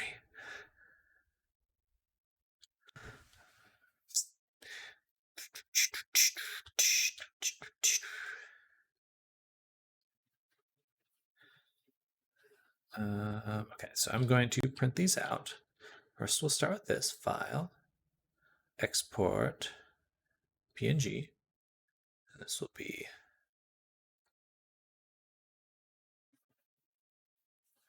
better if I was printing direct or putting them directly in the project. So, boom, loosed materials, texture. So this is Loused Eyes. This will be the albedo now, actually, now that I'm thinking about it.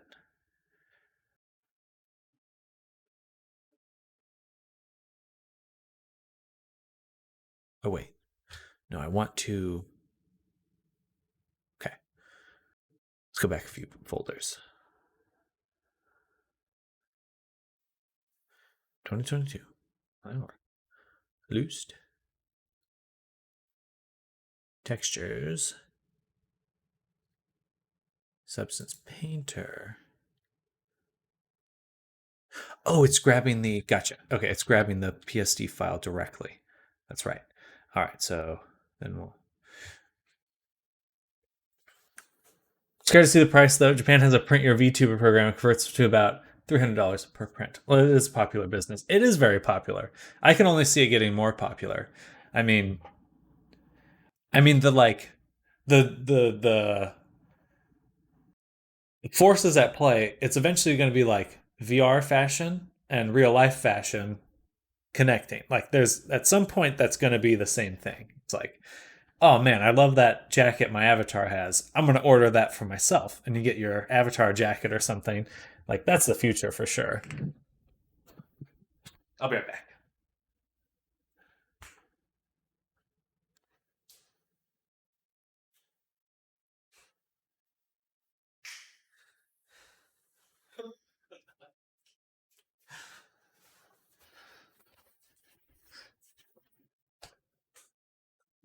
Huge or highly complex.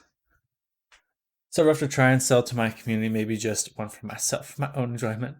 I don't think it's, try and sell. It's just like, I mean, a lot of people just don't know it's an option, It's like, I mean, just now, it's like, it wasn't even that it's like, oh, time to promote it. It's like, guys, have you seen this cool thing that you can do?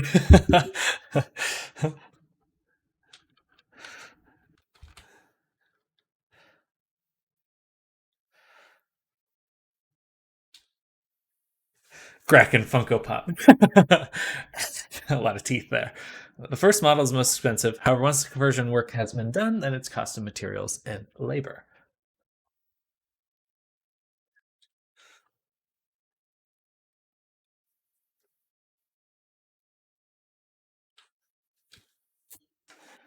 Water time.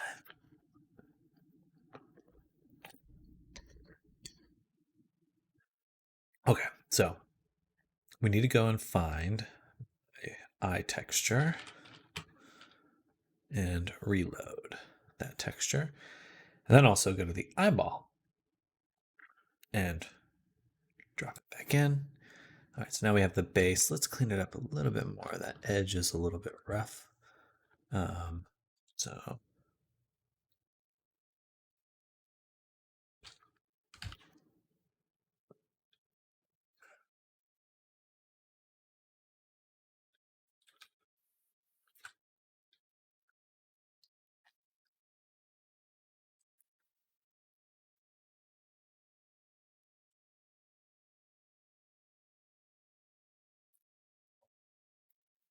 and GD.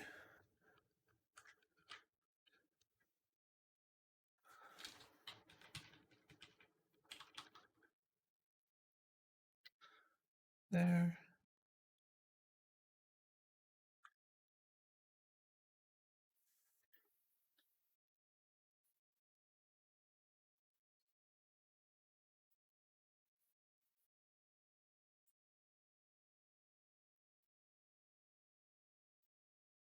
Let's take this, put it below.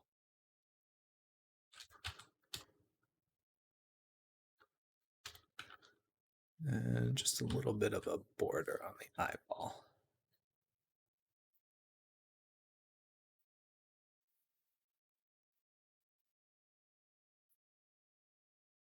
And that's all right.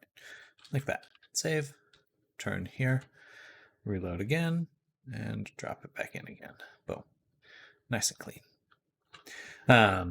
So once basically the mold's done, then you can mass produce for cheaper ICSC. DM me, let's try to work something out. Absolutely. I went a little too overkill with how fluffy my tail is and I crashed my PC. The power of Blender. PC crasher. Oh yeah, the eyeball's looking good. Looking good. Save. And then we want to file, export textures. Just the eyes. Laggy, laggy, laggy, lag. Lag, lag, lag. All right, no more lag. Just me singing.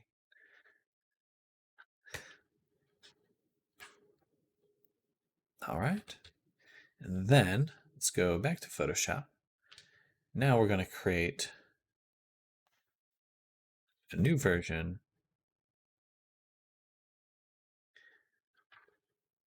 What? Oh, it does this every time. Okay, so I need to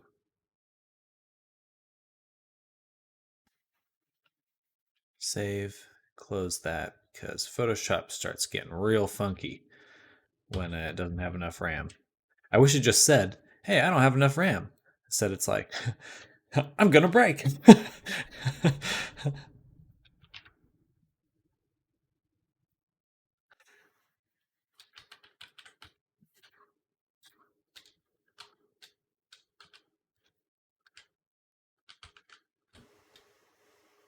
All right. So we've done that because we want to create a height map. Computers don't understand the upper limit of the RAM because it's a physical device. That's fair. That's fair.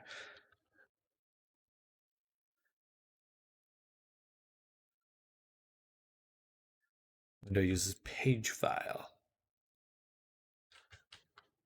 Let's go ahead and do this. Control select that and then do filter, blur, motion blur. No. Filter, blur, radial blur, zoom, like that. Best. Maybe even more. Okay.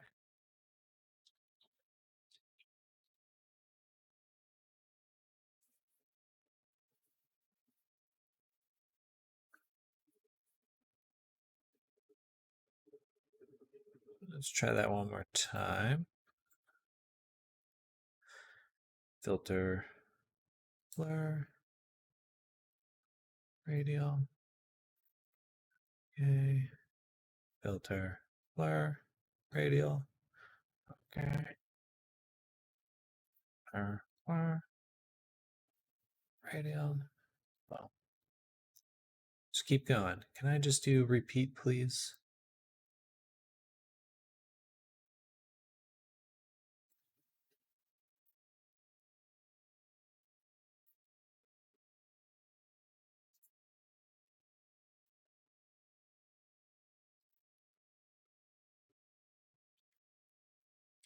There we go. And then we'll just do a filter, blur, Gaussian, just to give it a little bit of smoothness. Okay. Save. And then we'll save this one. I'll get you some unagi. Unagi roll is the best. I'm just a helpless little gamer girl. You should help me. Buy me Sawushi.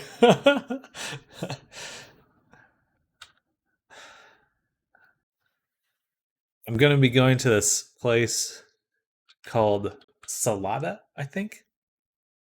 But it's like a super salad bar, and I'm hoping they have a lot of fish, like poke style fish, because I'm just gonna eat so much fish. It's not even funny. I love, I love that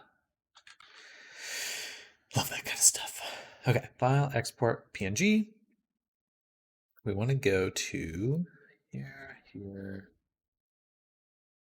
Loost, Loost Avi, materials, textures, and Loost eyes, decal, height. Save. Save. Back to here. Load that image. Read write. Apply. Then we go to the eye. Then we go to UV modifiers, distortion, and distort that one.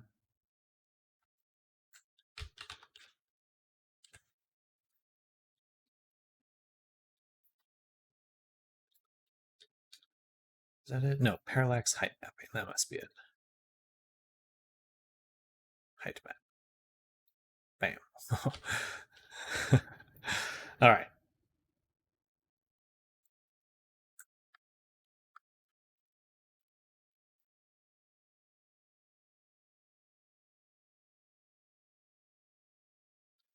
Hello, Albin. I watched your VODs yesterday. Didn't know you could transfer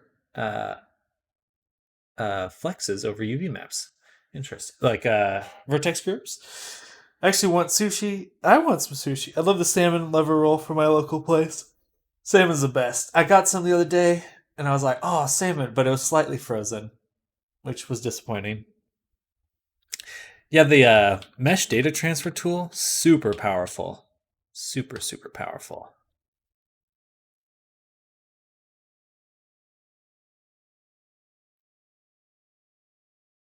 This might be a little bit too strong. Can I mask it too?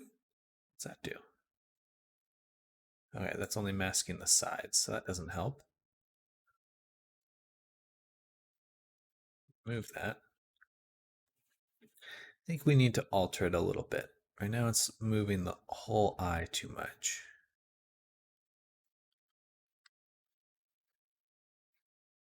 It'll be a little bit easier to see once we get the decals on top of it, though.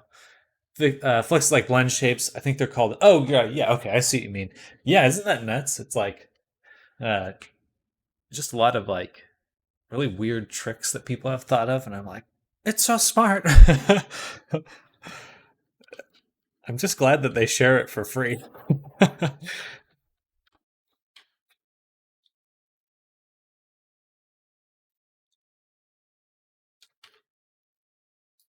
And we'll shrink that a little bit and do this. Boom. And let's try to export that one more time. Nope.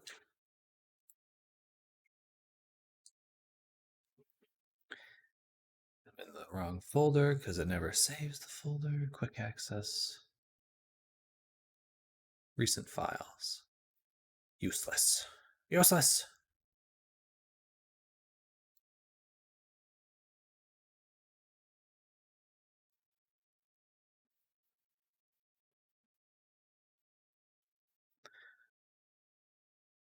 Okay, I think I just need to get in the habit of saving the. Oops. Ooh.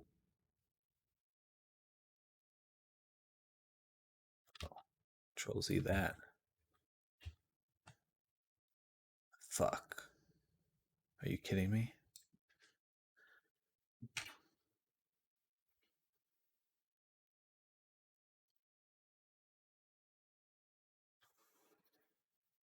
Okay. I almost screwed myself over so badly. Okay. Please, just let me pin. Just let me pin it to the taskbar, please. There we go. Dragging to pin, not a good idea. I thought the vertex IDs would have gotten all scrambled considering we removed the PEX and the VOD and added new edge loops. So what I found out is that you can manually reassign all the vertex IDs. I don't think that ended up working out for me, but it is possible to redistribute the vertex IDs, which is wild.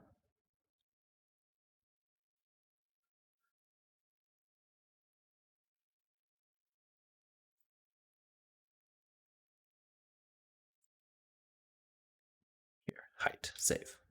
Yes. Turn here. Now.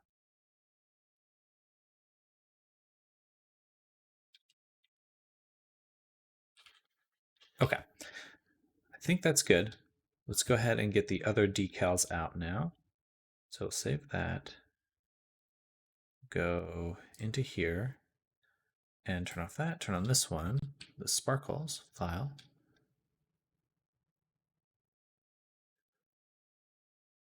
Save. Yeah, export, quick export PNG. Last eyes decal, sparkles. Save. And then one more. File. Export. PNG. Reflection. Save.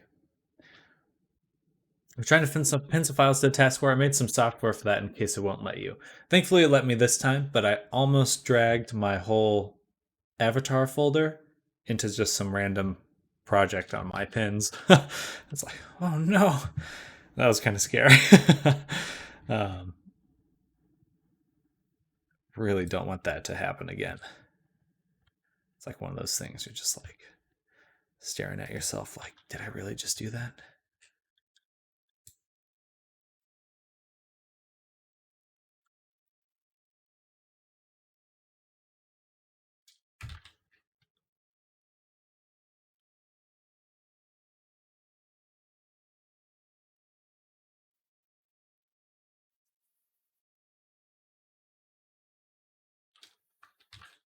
You can paint normals in Substance, right? Yes, you can. Usually you do it, I do it through height. So you like paint height onto something and then it'll bake it into a normal map when you export it.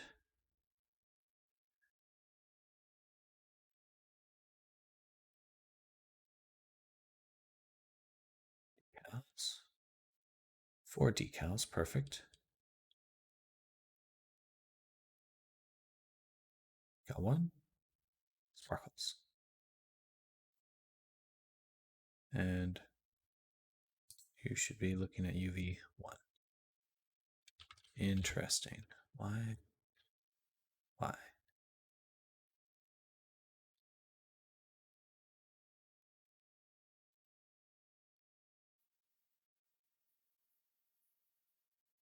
That seems wrong.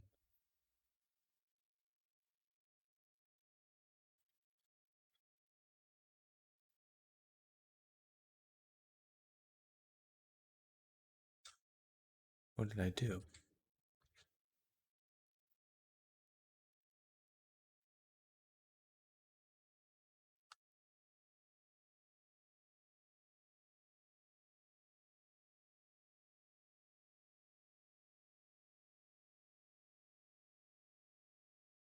Oh, okay. It's because all right, let's forego using Substance Painter for my textures anymore. We're just going to export them all manually from Photoshop. File, export, quick export. Yeah, because it's slightly smaller here. We don't want that. Um, yeah. And we'll just make this albedo. Save. It's going to be my favorite to use in Substance. It's pretty awesome. Can I add more materials into Substance if I download something from Google? Yes. I think Substance wants a TGA files. You have to check your TGA alpha layer. Um, you should be able to work with most things. You can also go to Substance Source, and they have a lot of free materials.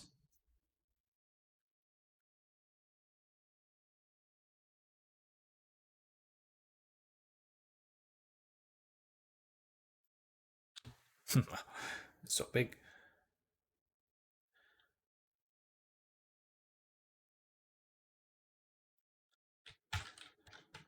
The wrong way. All right, that doesn't help. Terrifying. Um, how do I fix that?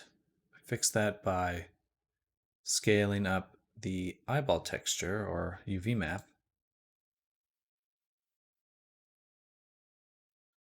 or going to here, we select everything and we say Control T, Alt.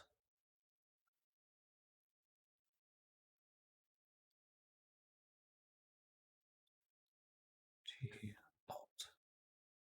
We shrink it by about that much. Save. We'll try again. File, export, quick export, PNG, albedo, save, yes.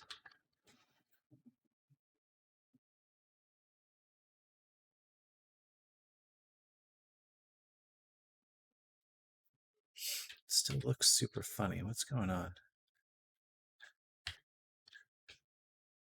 It's kind of square.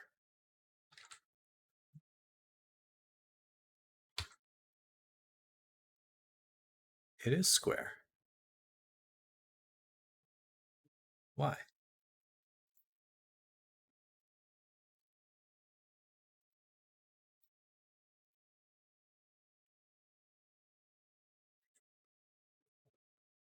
Man, Photoshop just. Why is it so bad? When did it get this bad? Stop breaking my exports. It says it's fine there. I go here. Refresh. Re-import. Why is it like that? I can see the alpha there, so it must be alpha is transparency apply.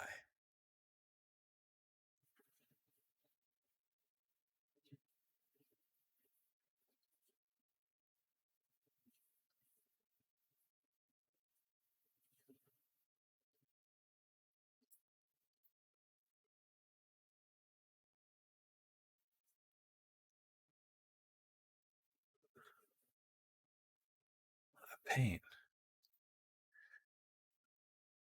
I mean, I can see the alpha channel here on Unity, and it looks fine.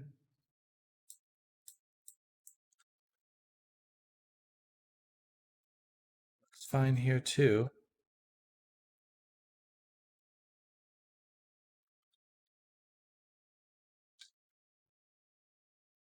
But they're exporting kind of fucked up. I should just delete that. Yeah, delete that. Export again.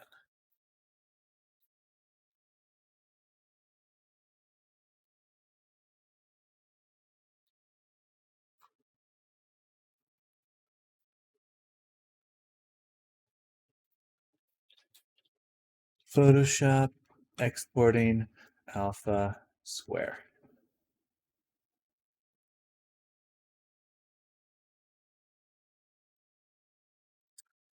Um,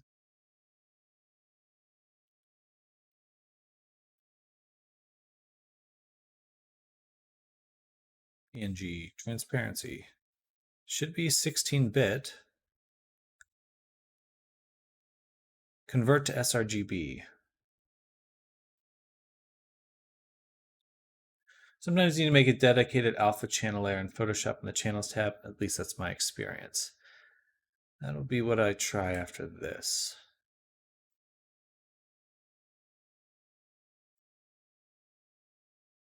All right, let's just go ahead and do it. So that, group one,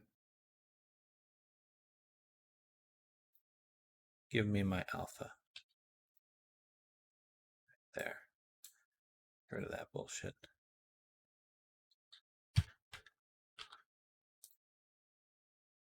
So just put it there.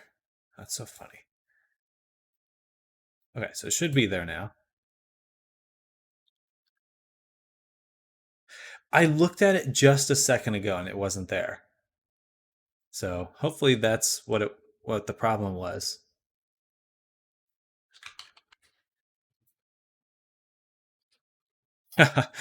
Now the squares are slightly different, but they're still squares.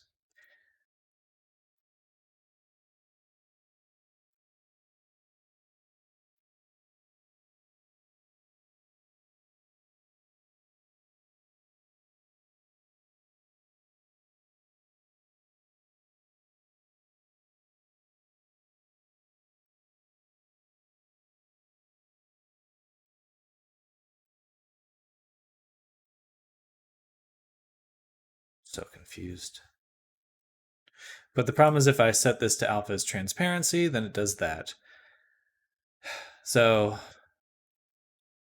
it's not really a problem. What I could do instead is just go here, remove this, make this white like it is right now. And then we can just go to decals and it'll be my first decal. Right there. There we go. So I guess that's something in Unity then, because I don't know. That's really odd.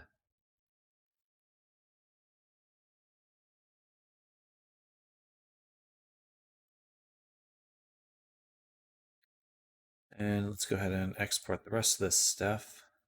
But I've been having weird stuff happen in Photoshop all day.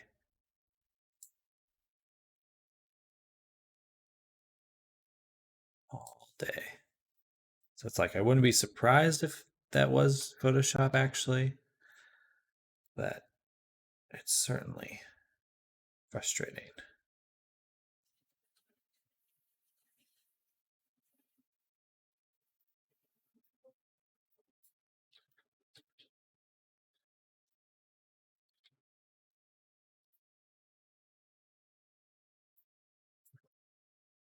I think it's exporting fine.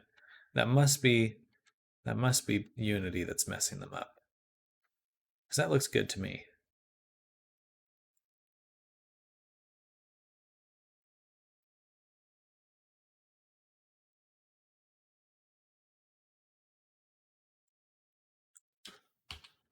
Right, so decal UV1,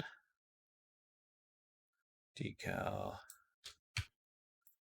UV1, and you are decal UV0. Now go down to parallax and we can turn this on.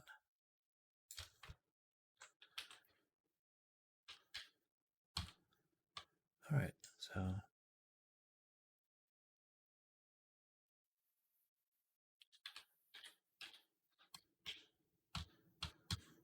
should be some parallax happening.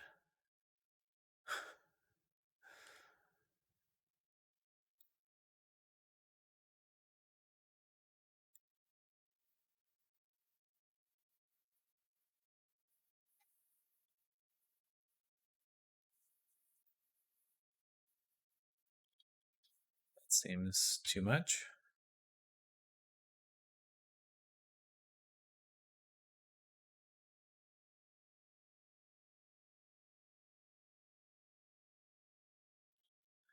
Let's go to our height map.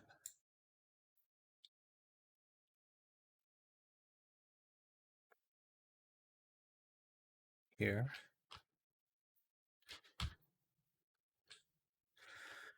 And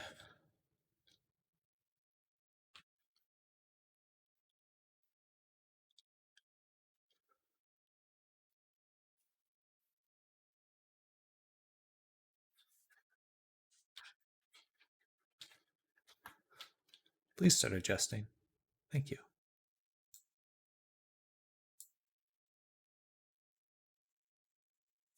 Something a little bit more like that. Actually, let's double check. When I do this, where does it actually overlay? Did I set this up correctly?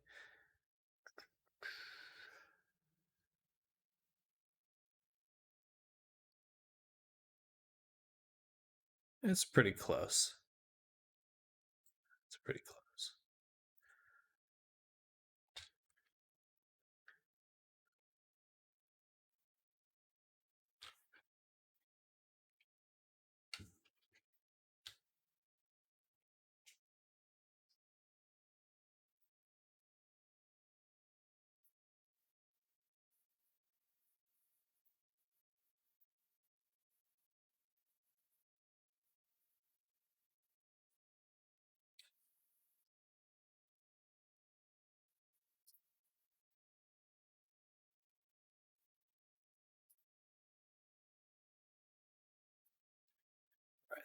So that should help.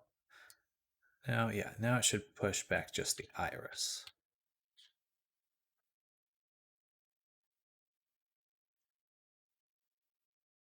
All right, there we go.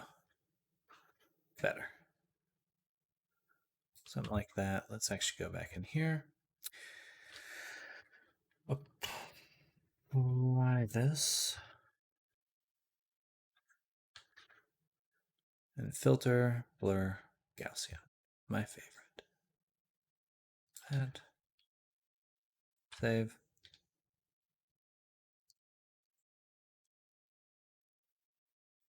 Bada boom. I had two objects in Blender. I unwrapped them separately. How do I hide one of them in Substance? Because the UVs are like overlapping.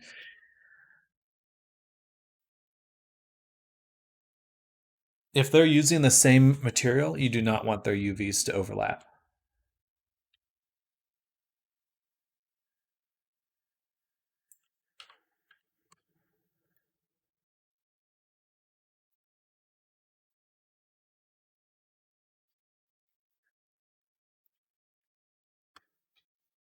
All right, there we go. That looks good. Eyes actually moving around. I dig it.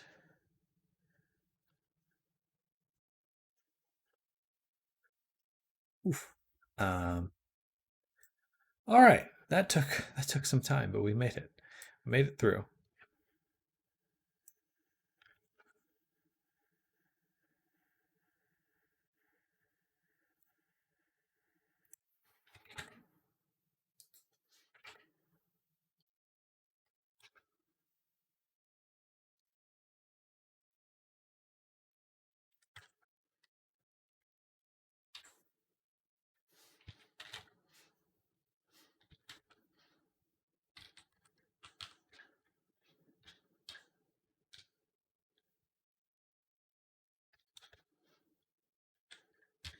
There we go. Now the eyes got some vibrance. That looks really cool, actually. I'm digging it. I'm digging it.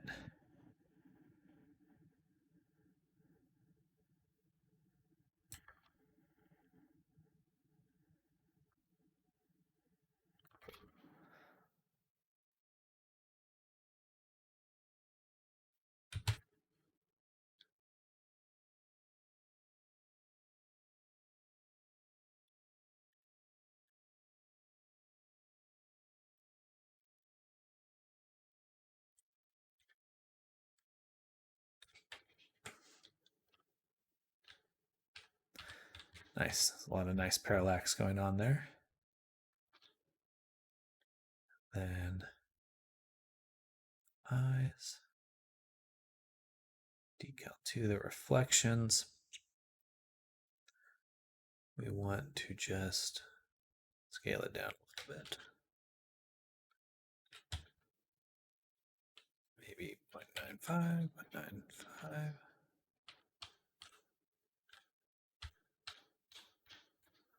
Just helps them kind of actually overlap the iris. Wow, it's really hard to kind of zoom in. Wait, so do I have to fit every object in Blender in one UV map?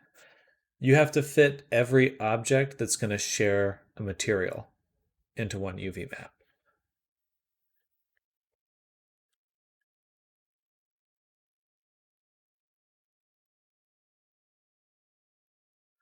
Anything that you want to have its own texture, own chunk of texture.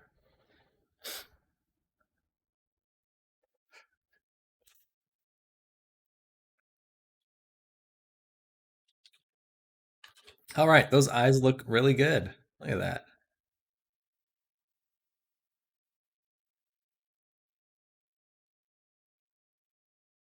Yay. Happy. Happy with that. So that was a pain exporting out of Photoshop. Holy moly. I was surprised how difficult that was. I still didn't actually solve that problem. Does VRChat care about reducing draw calls? That's not one of its main concerns. You can have it in some of the settings, like when you're in, you can have it, you can adjust shade, like which shaders are rendered based on how much performance they take up. So if it's like turn off super high performance shaders. The nice part about Poyomi is that it will, so like, yeah, this is a huge shader. It's got all this stuff in here, but when you bake it, it'll cut out everything that's unused. So it really helps cut out anything that might be affecting your draw calls.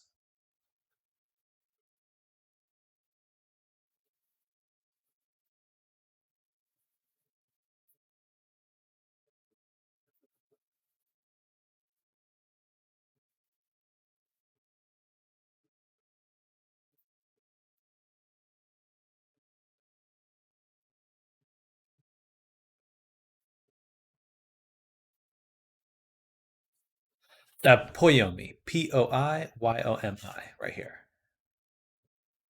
Super cool. If you use Unity a lot, which I believe you do, Poyomi has an MIT license, so you can use it in pretty much any project. I have the pro version. You can't use that in any project, but their free Poyomi version has an MIT license, so you can put it in commercial projects. You can do whatever you want with it. I think you just have to credit it. How do I save a Blender file so it automatically updates in Substance? There's no way to automatically update your file in Substance. You have to go to Settings and reselect your FBX file every time you make changes to your FBX file.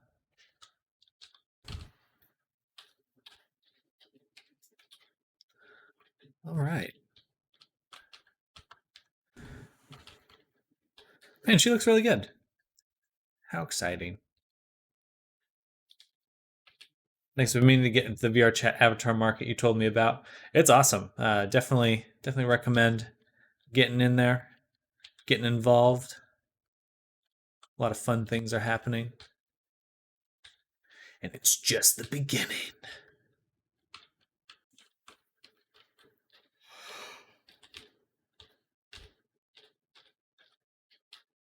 It's just the beginning.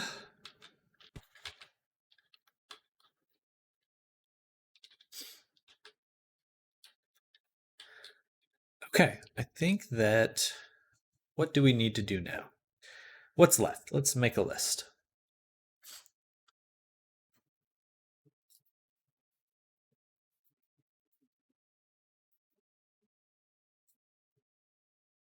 So we need to do face rigging. We need to do Fizzbone tweaks. And then we need to create animations. And then it's just testing. There we go. It's hard to make shaders. I've written Windows applications, but never shaders. So in Unity, they have something called Shader Graph. So you can use like a node-based application to just very quickly make shaders. I don't know much about coding shaders. It seems difficult to me, but I've never written them before. I've tweaked some code before. Maybe not quite the same thing, but didn't seem terrible. 50-50 on that one.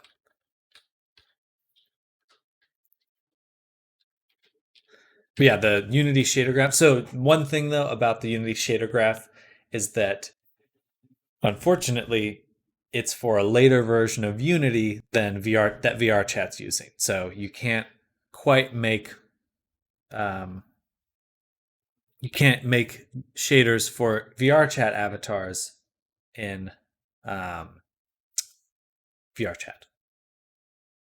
Edit settings should be in there.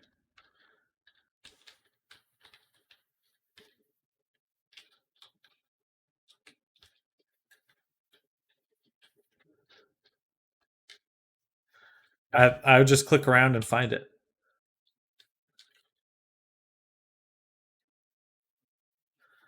All right, and for my avatar, all right, let's go ahead and do that face rigging now. That I don't know. I always export FBX files. I have never tried opening a blend file. That would be cool.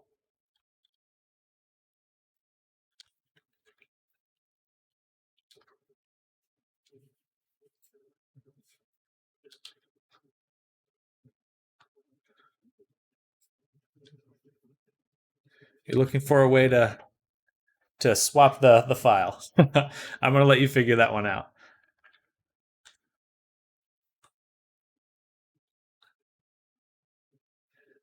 All right, so let's go ahead and get that face rigging done. I'm gonna save a copy here. Call this pre-face rigging.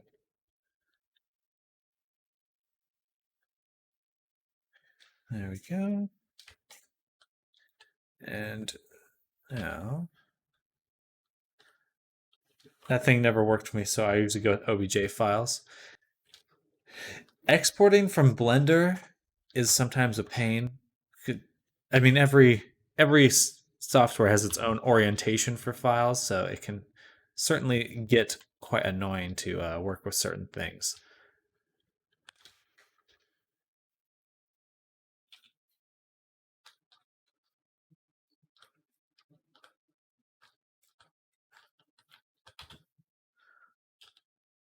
There we go. Should I include the eyeballs? I'm going to this time. I will include the eyeballs. And then let's separate everything else. Hide it. Hide the skeleton. And hide the outfit. I do have to go and run to the restroom really quick. I'll be right back.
All right, back.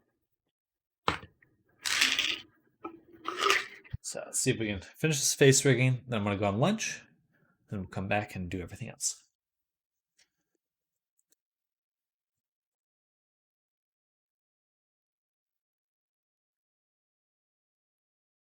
Oh, yeah. Oh, thank you, Alvin. I've returned.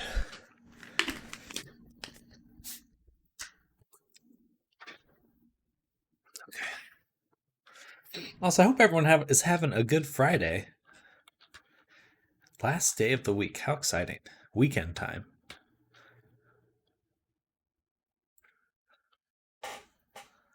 Weekend time. Weekend time.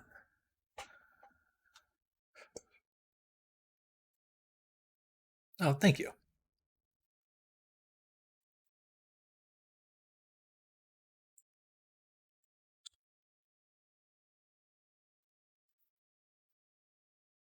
Bam.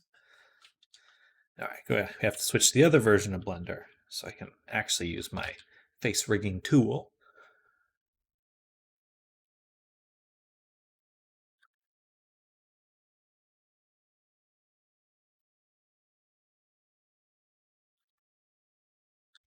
And do this. I guess the eyeball. I'm interested to see how the eye works in this. So it's not hard to remove the blend shapes from the eyeball afterwards, so usually I don't include it though. Usually I leave it out.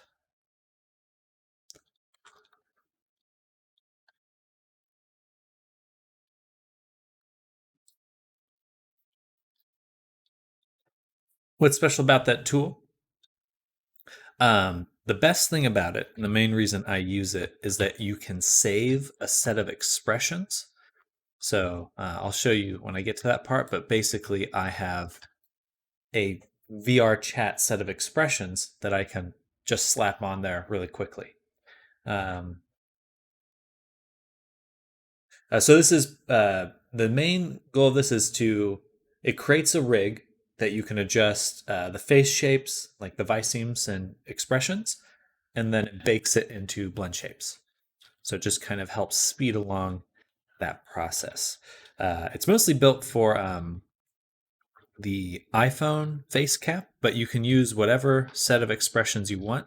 So I found that it worked quite well for doing VR chat stuff because I could just um, save a set of expressions and then bring it in when I wanted to.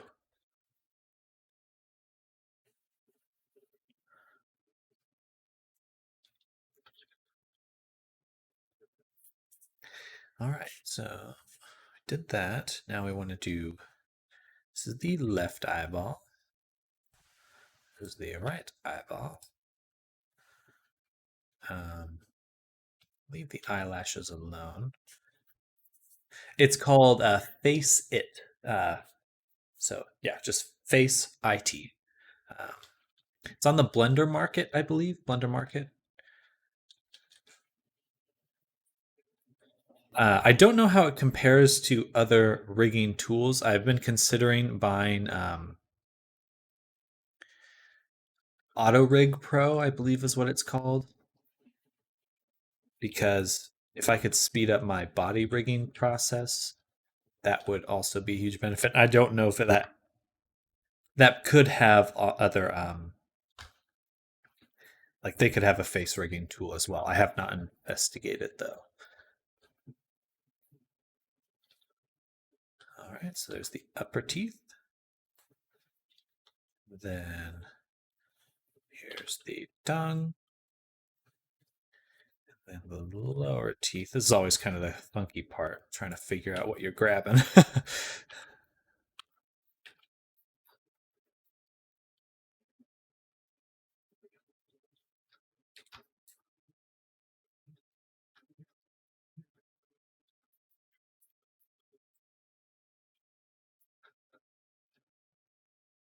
Also, I will. Thanks, found a plugin with a pink-haired girl. I'm guessing that's the one. I think so. Uh, Here. It looks like this. Like this. Face it.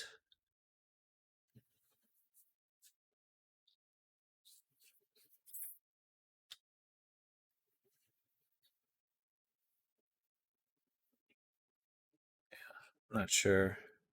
I don't see any other links there. There might be some other tools that do the same thing now. I got this one about a year and a half ago.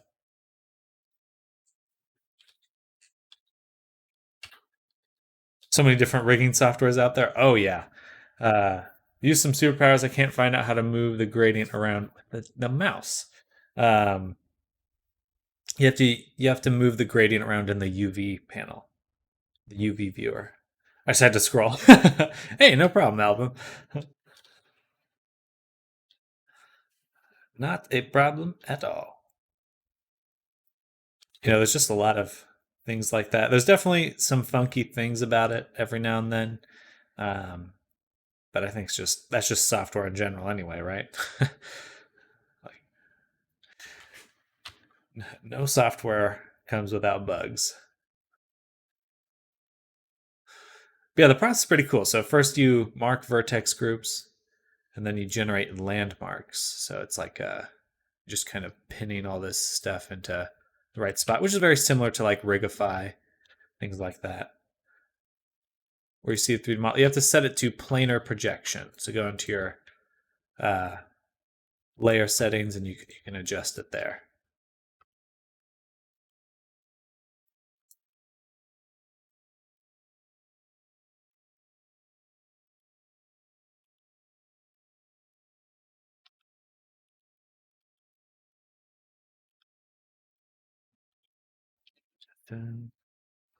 And we got the nose right about there.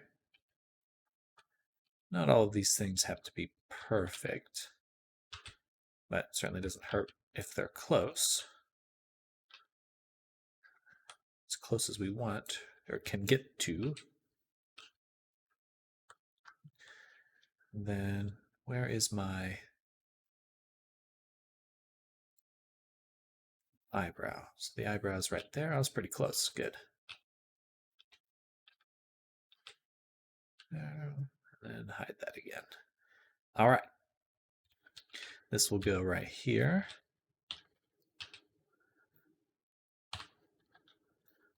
And the eye is the one thing that it just never quite comes out perfect with the blinks. The blinks I always have to redo and never gets the blinks right. But that's okay.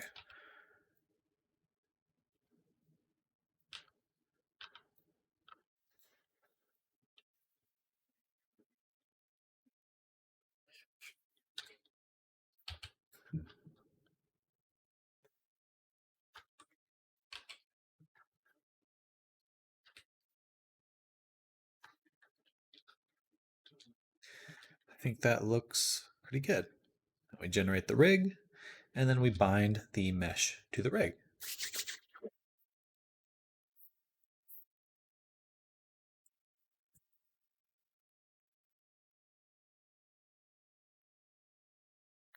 Takes a second. Dance party time as we wait.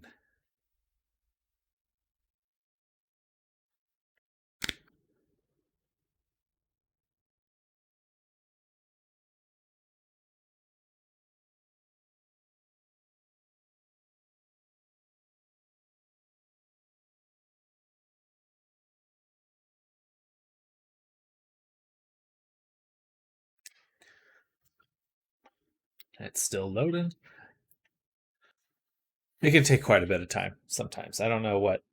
Nothing speeds it up or slows it down that much. Sometimes it's like instant. Other times it takes like a minute or two.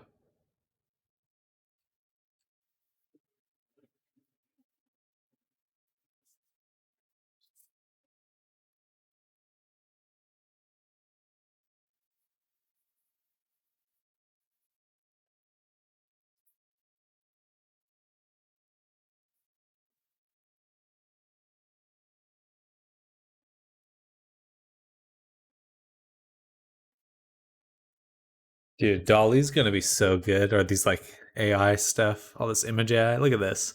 You give it a bunch of images of a dog, and then it can generate that dog doing other things. Right? It's like if I could just do a bunch of drawings of a character, and then it could generate new drawings of that character in other circumstances, like that'd be amazing.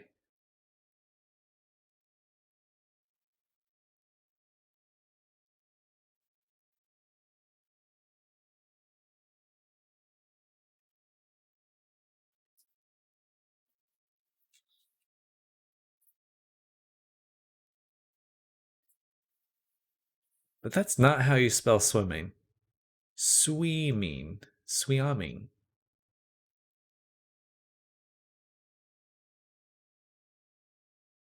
Look, you can give it this dog and then you can generate other versions of that dog. Hippo one's really good, actually. It's going to take our jobs. I think that there's definitely going to be some shakeups, but it's the long term, every artist becomes a studio unto themselves. I look forward to really fully exploring the ideas that I have for like shows and everything like that. At the end of the day, I think you got to just know what you want out of it.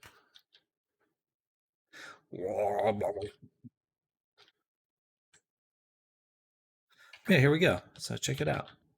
Looks pretty good. Got the basic rigging in.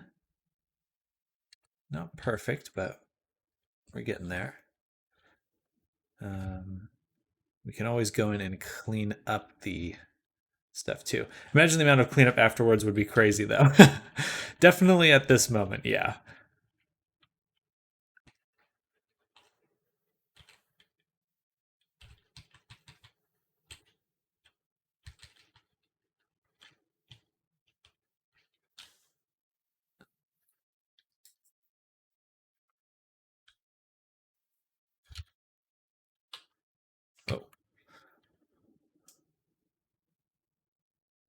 Oh, that didn't help.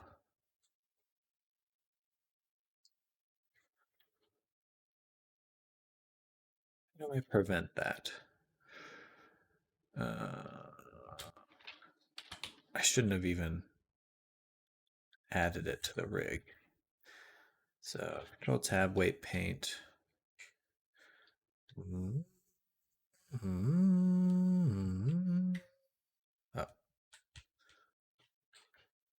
skip those.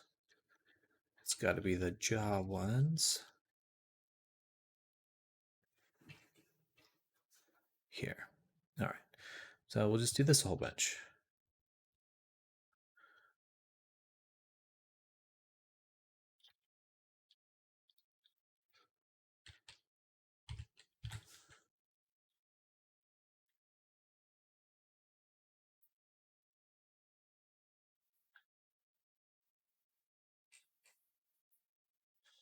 That should be it. One more thing.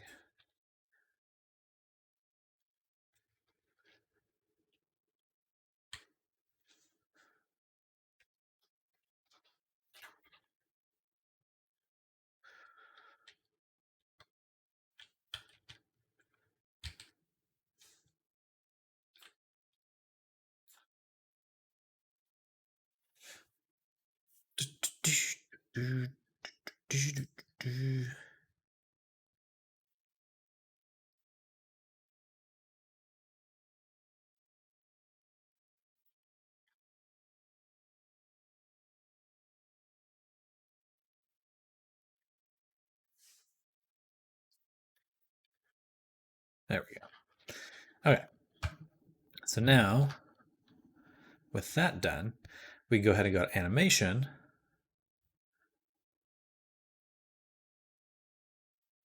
Uh-oh. Why does it already have? That's not good. There shouldn't be anything in here right now. Why is it doing that? Here's the funky part of it. Oh, back to rigging, animation.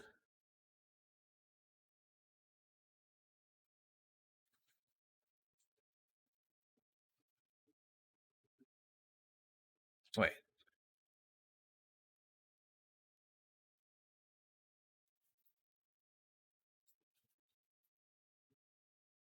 I don't understand.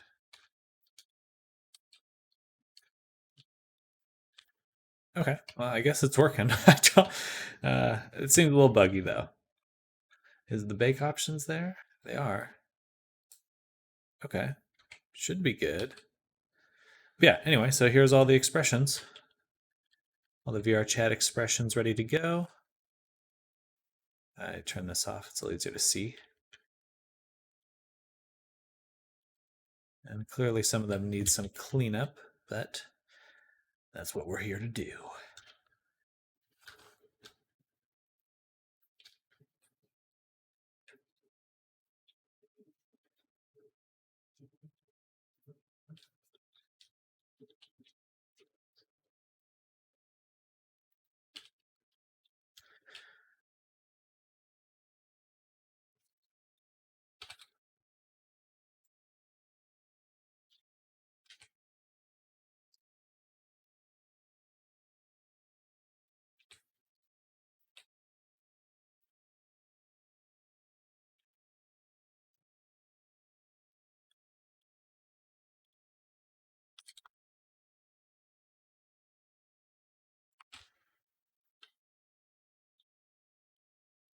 Oh,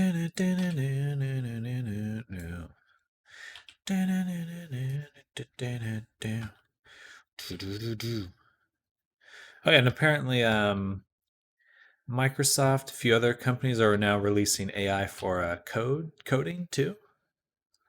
So you can just use AI to generate a bunch of code on the fly. So these are shape keys and not bone movements. These are bone movements right now. Eventually, we will bake it into shape keys, which is something you can do with any armature. So it's kind of taking advantage of what normal armatures allow you to do.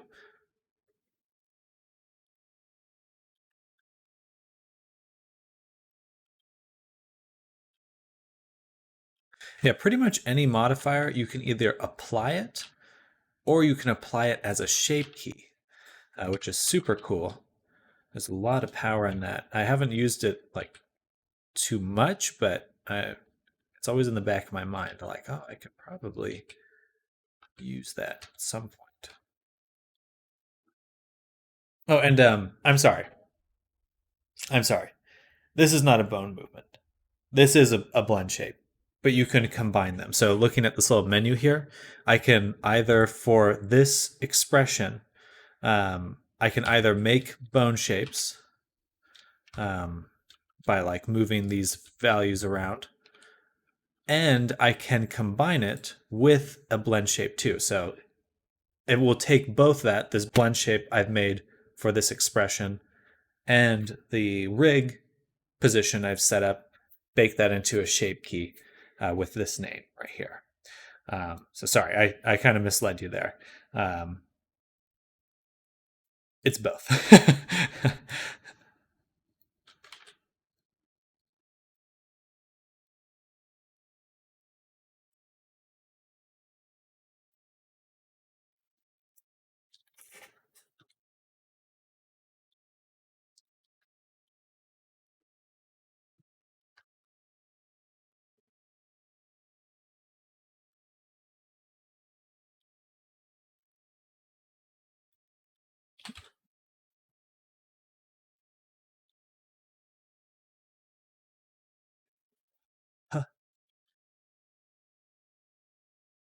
Paul? Paul? Sorry, I have to voice out all the shapes while I do them. Rank.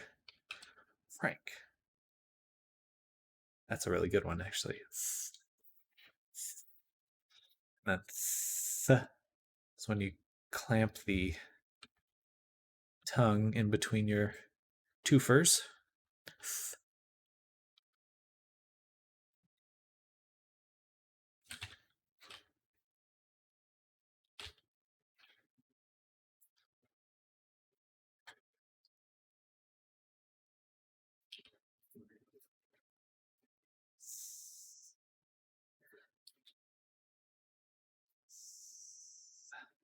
The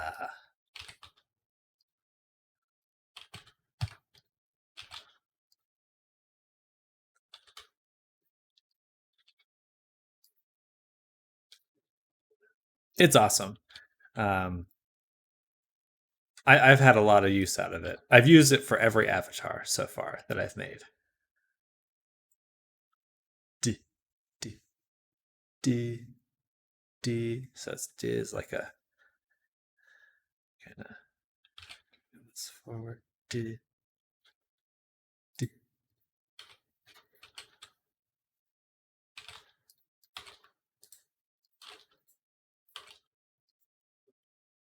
D.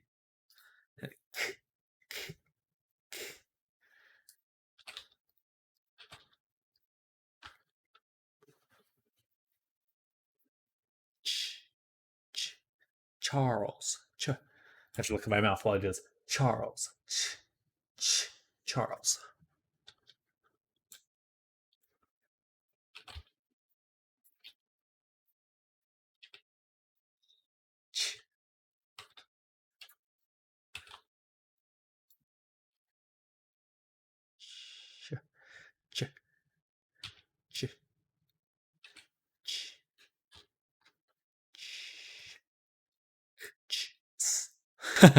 I just make all these random sounds, but here I go.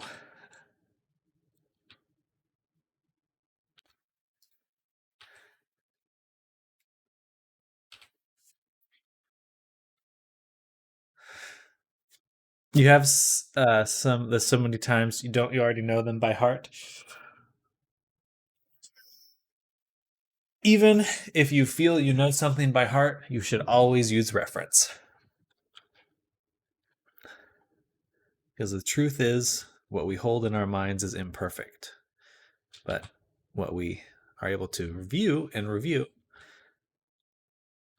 we can always adjust. I get what you're doing, but I always like listening to someone out of stroke try to speak. Sam, that's my name.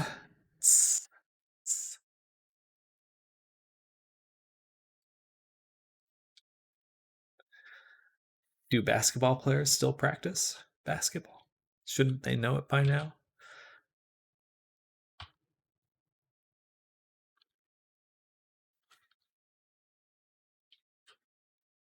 Mm, mm, mm, mm.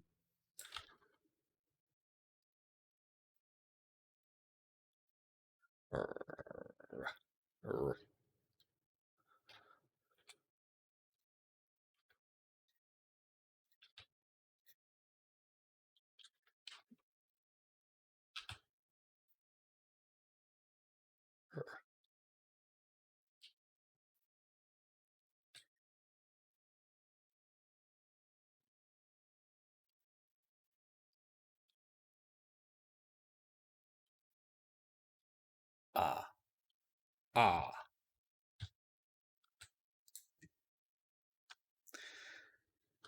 How long do you think it'd take me to do this without an add-on?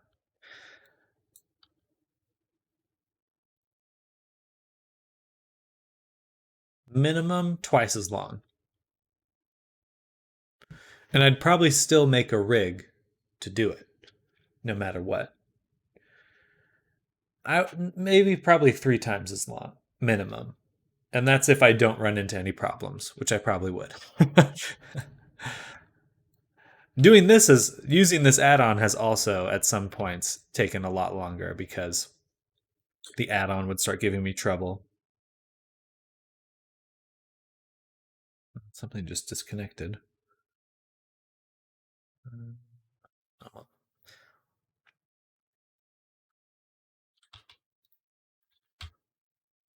Whoa.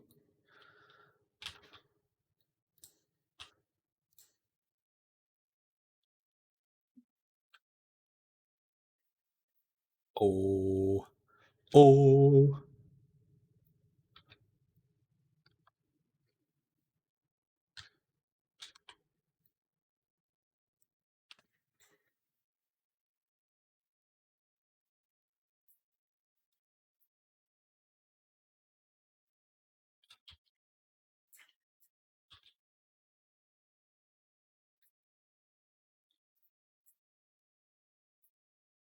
Ooh. This one's always interesting. It's like a very much a pucker. Puckering your lips. Ooh.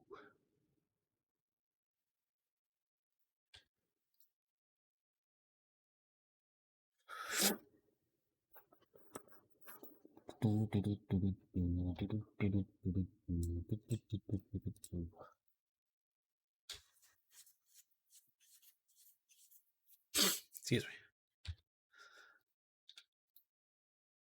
All right, so now for each of these expressions, we are going to create a blend shape just to give it a little bit more life.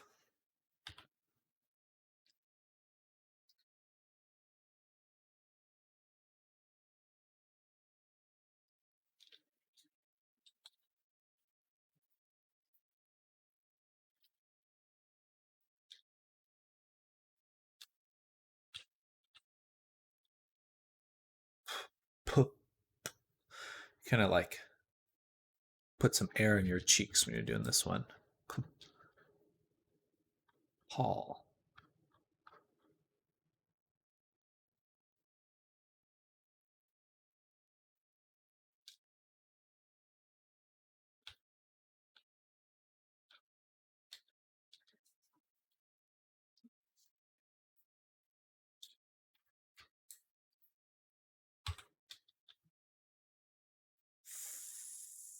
That one looks pretty good.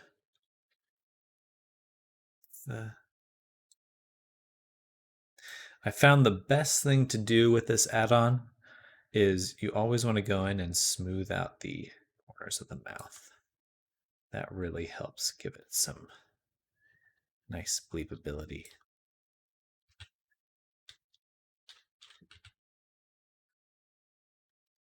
Usually there's like kind of a funky middle crease. D, d, d, d.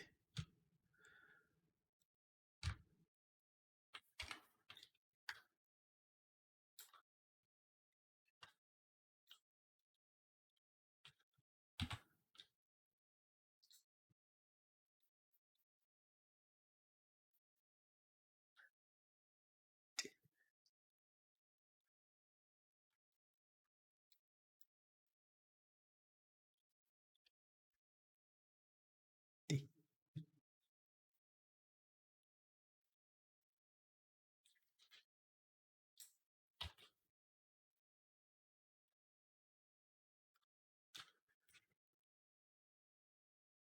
D.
Do, do, do, do, do, do, do.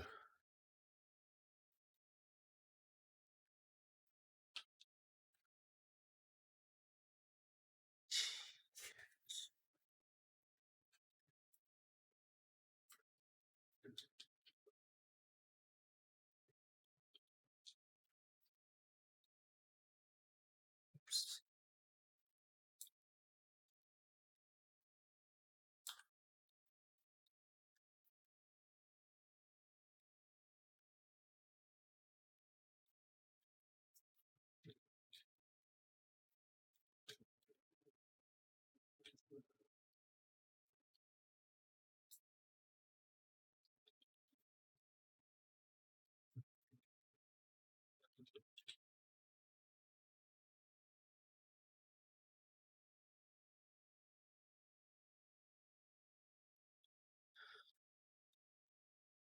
Mm.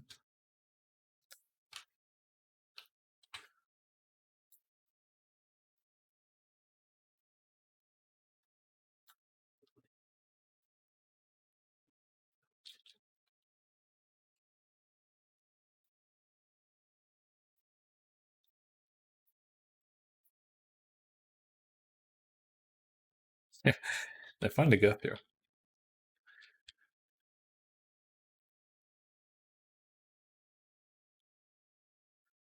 This one might show too much teeth.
Dun, dun, dun. This is fun, actually.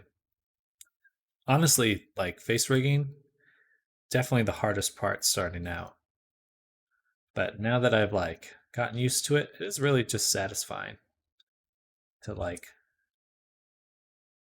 It's just fun now. Thankfully, did not always feel that way.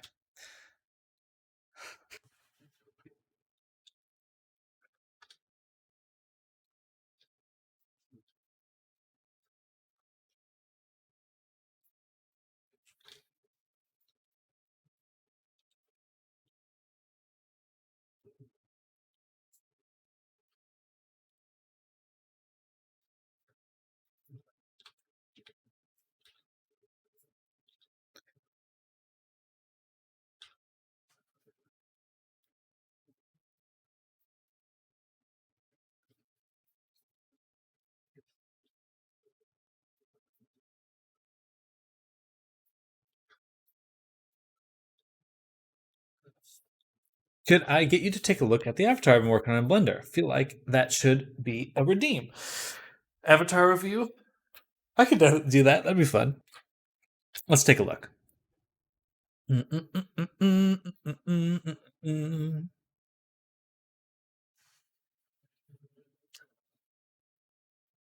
I saw the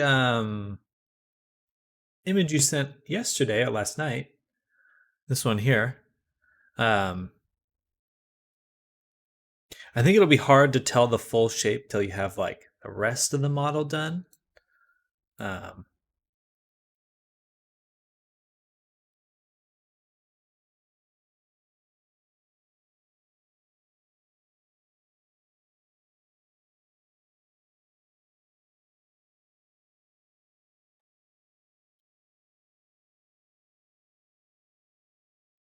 sorry, one second.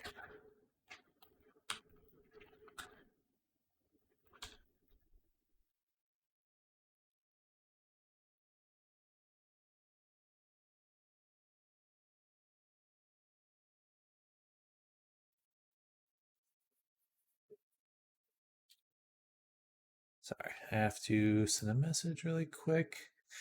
Oh, give me a moment. Oh yeah, take your time. Take your time. I just want to look at it in 3D space kind of deal. Oh, okay, yeah, absolutely. Feel free to send me that file. Discord would work perfectly. 1 second. So Blender 3.0 make proxy. Products for the historical way now fully deprecated, placed by new library overrides.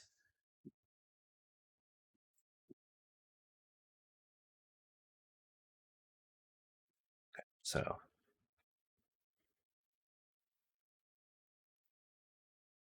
yes, give me tutorial. Okay.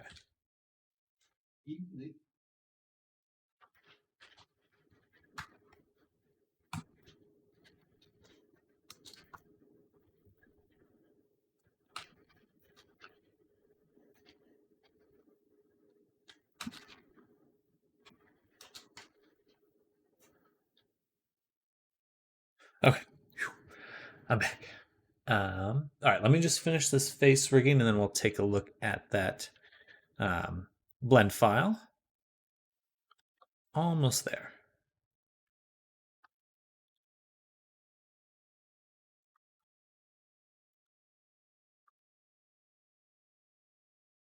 Ooh.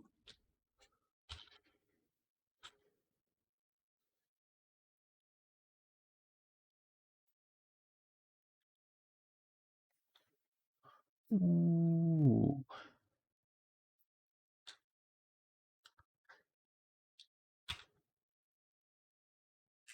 Ooh. Definitely looks like an ooh. It's kind of far from the rest of the body though. Let's do something like this. Kind of move it back a ways. Ooh.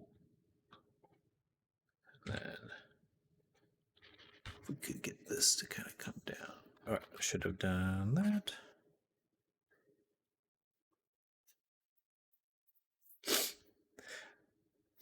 If there's an empty in there, absolutely delete it. Will do. All right, happy, sad, angry, confusion, surprise, flirty. So what we need to do now is go to this object and extract the eyebrows and eyelashes. Then hide that again. Take these, go to mesh data transfer.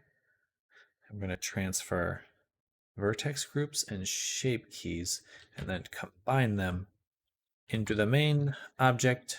And now they should work with all the other expressions. Ooh, the blink came out perfectly. Yes. Really can't hope for that come out any better than that for the most part. Might be a little bit of cleanup necessary. No, that's the, yeah, that's pretty much as, I couldn't do that any better. So we'll leave it like that. Though I do want to see the blink. Perfect. All right. Now, those are the main objects that needed to have expression data. So we're going to save a copy, file, save copy. We'll call this 08 during face rigging. Always important to have copies of really good stages of work. All right, so now let's go ahead and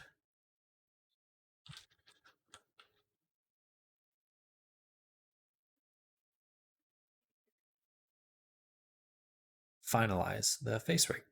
So we'll go to bake and we'll say bake shape keys. Bada boom.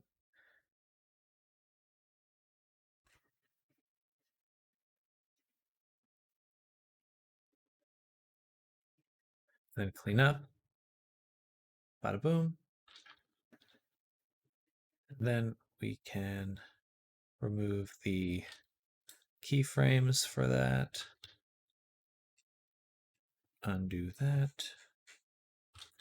Go here.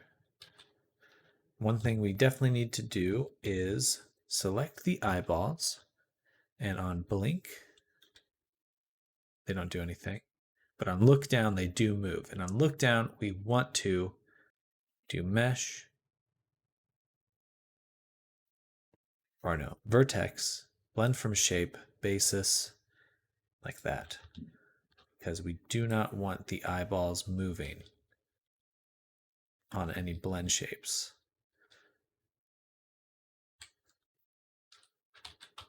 All right.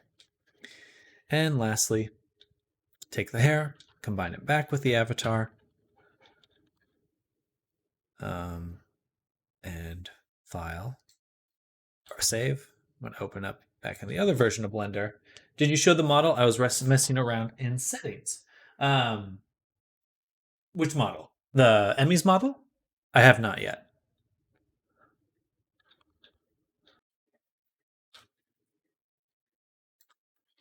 And so I'll take this, save file, export fbooks. But I did finish the face rigging process there. Okay, yeah, so I haven't done that just yet. All right, boom. Just wanted to get the face rigged version into VRChat or into Unity. And ta-da!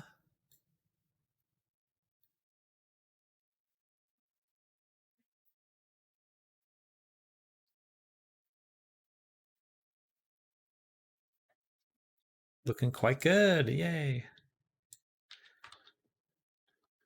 All right. Okay, so that is where I wanted to leave off on the avatar before lunch. So now we'll switch over to reviewing that file. We go ahead and do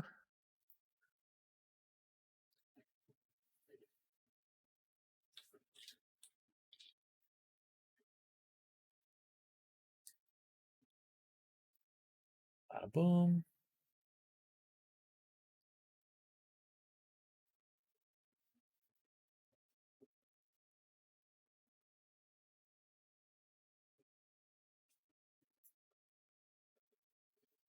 Download the clip of you doing that and learn from it. The face rigging. Yeah, please do. Hey, it's looking very cute. Your normals are very interesting. They're so spherical.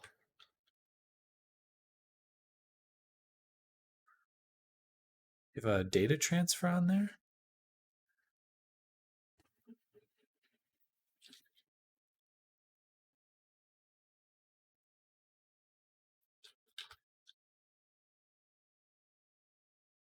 Shaded smooth right now.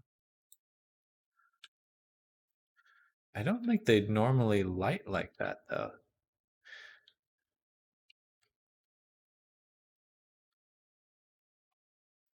Interesting. Yeah, your normals are.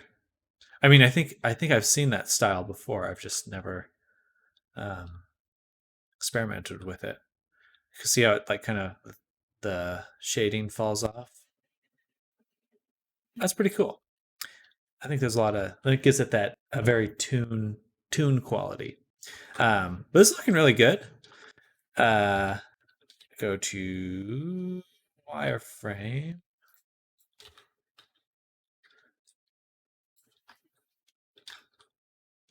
Bada boom. Hitting that low poly look. Looking good. Yeah, I think your head looks fine. I remember you asking specifically about that. Especially if you're going to add hair in the back.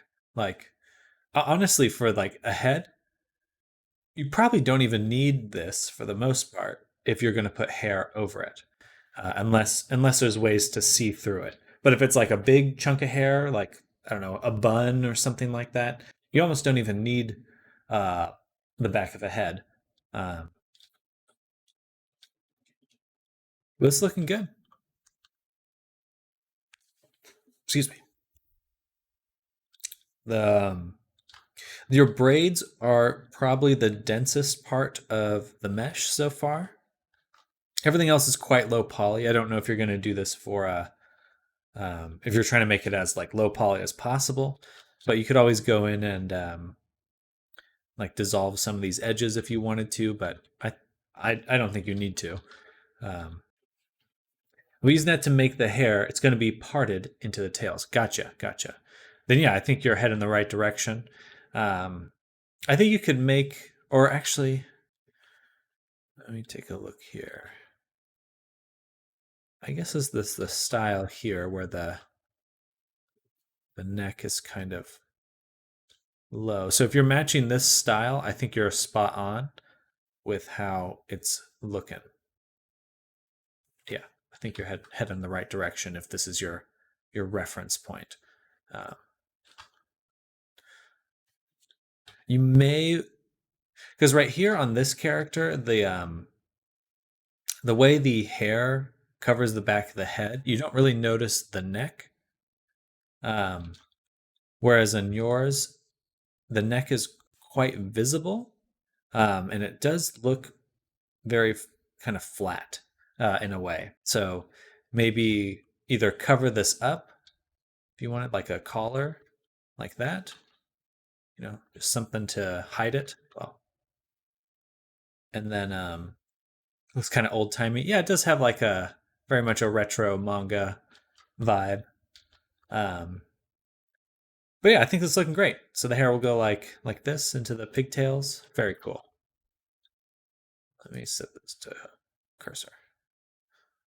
Where that looking good, and then just maybe a collar right there, and you'd be good to go. Yeah, great job, Emmy. That's looking awesome. Yeah, no need to save for now. Well, I wish you well with your projects and all of your projects. You're all doing some great work. Very cool to see everyone putting your Abbeys together and kind of off to a great start with all these designs. But it is lunchtime for me, so I will be back in maybe, I'm going to try to be a little bit faster today, so hopefully an hour and a half. Gonna work out, eat, then I'll be back. And we're going to finish Loost, and then we'll be done for the day. If I have time, we'll do a little bit of Contractors. And if anyone has VR and wants to play Contractors, you're welcome to get on, and we'll jump into VR and shoot each other, which should be fun. But if not, well, you're always welcome to watch and see what's up. But yeah, I'll be back in an hour and a half. Thank you for both for coming by. Thank you all for coming by, and I'll see you soon. Bye.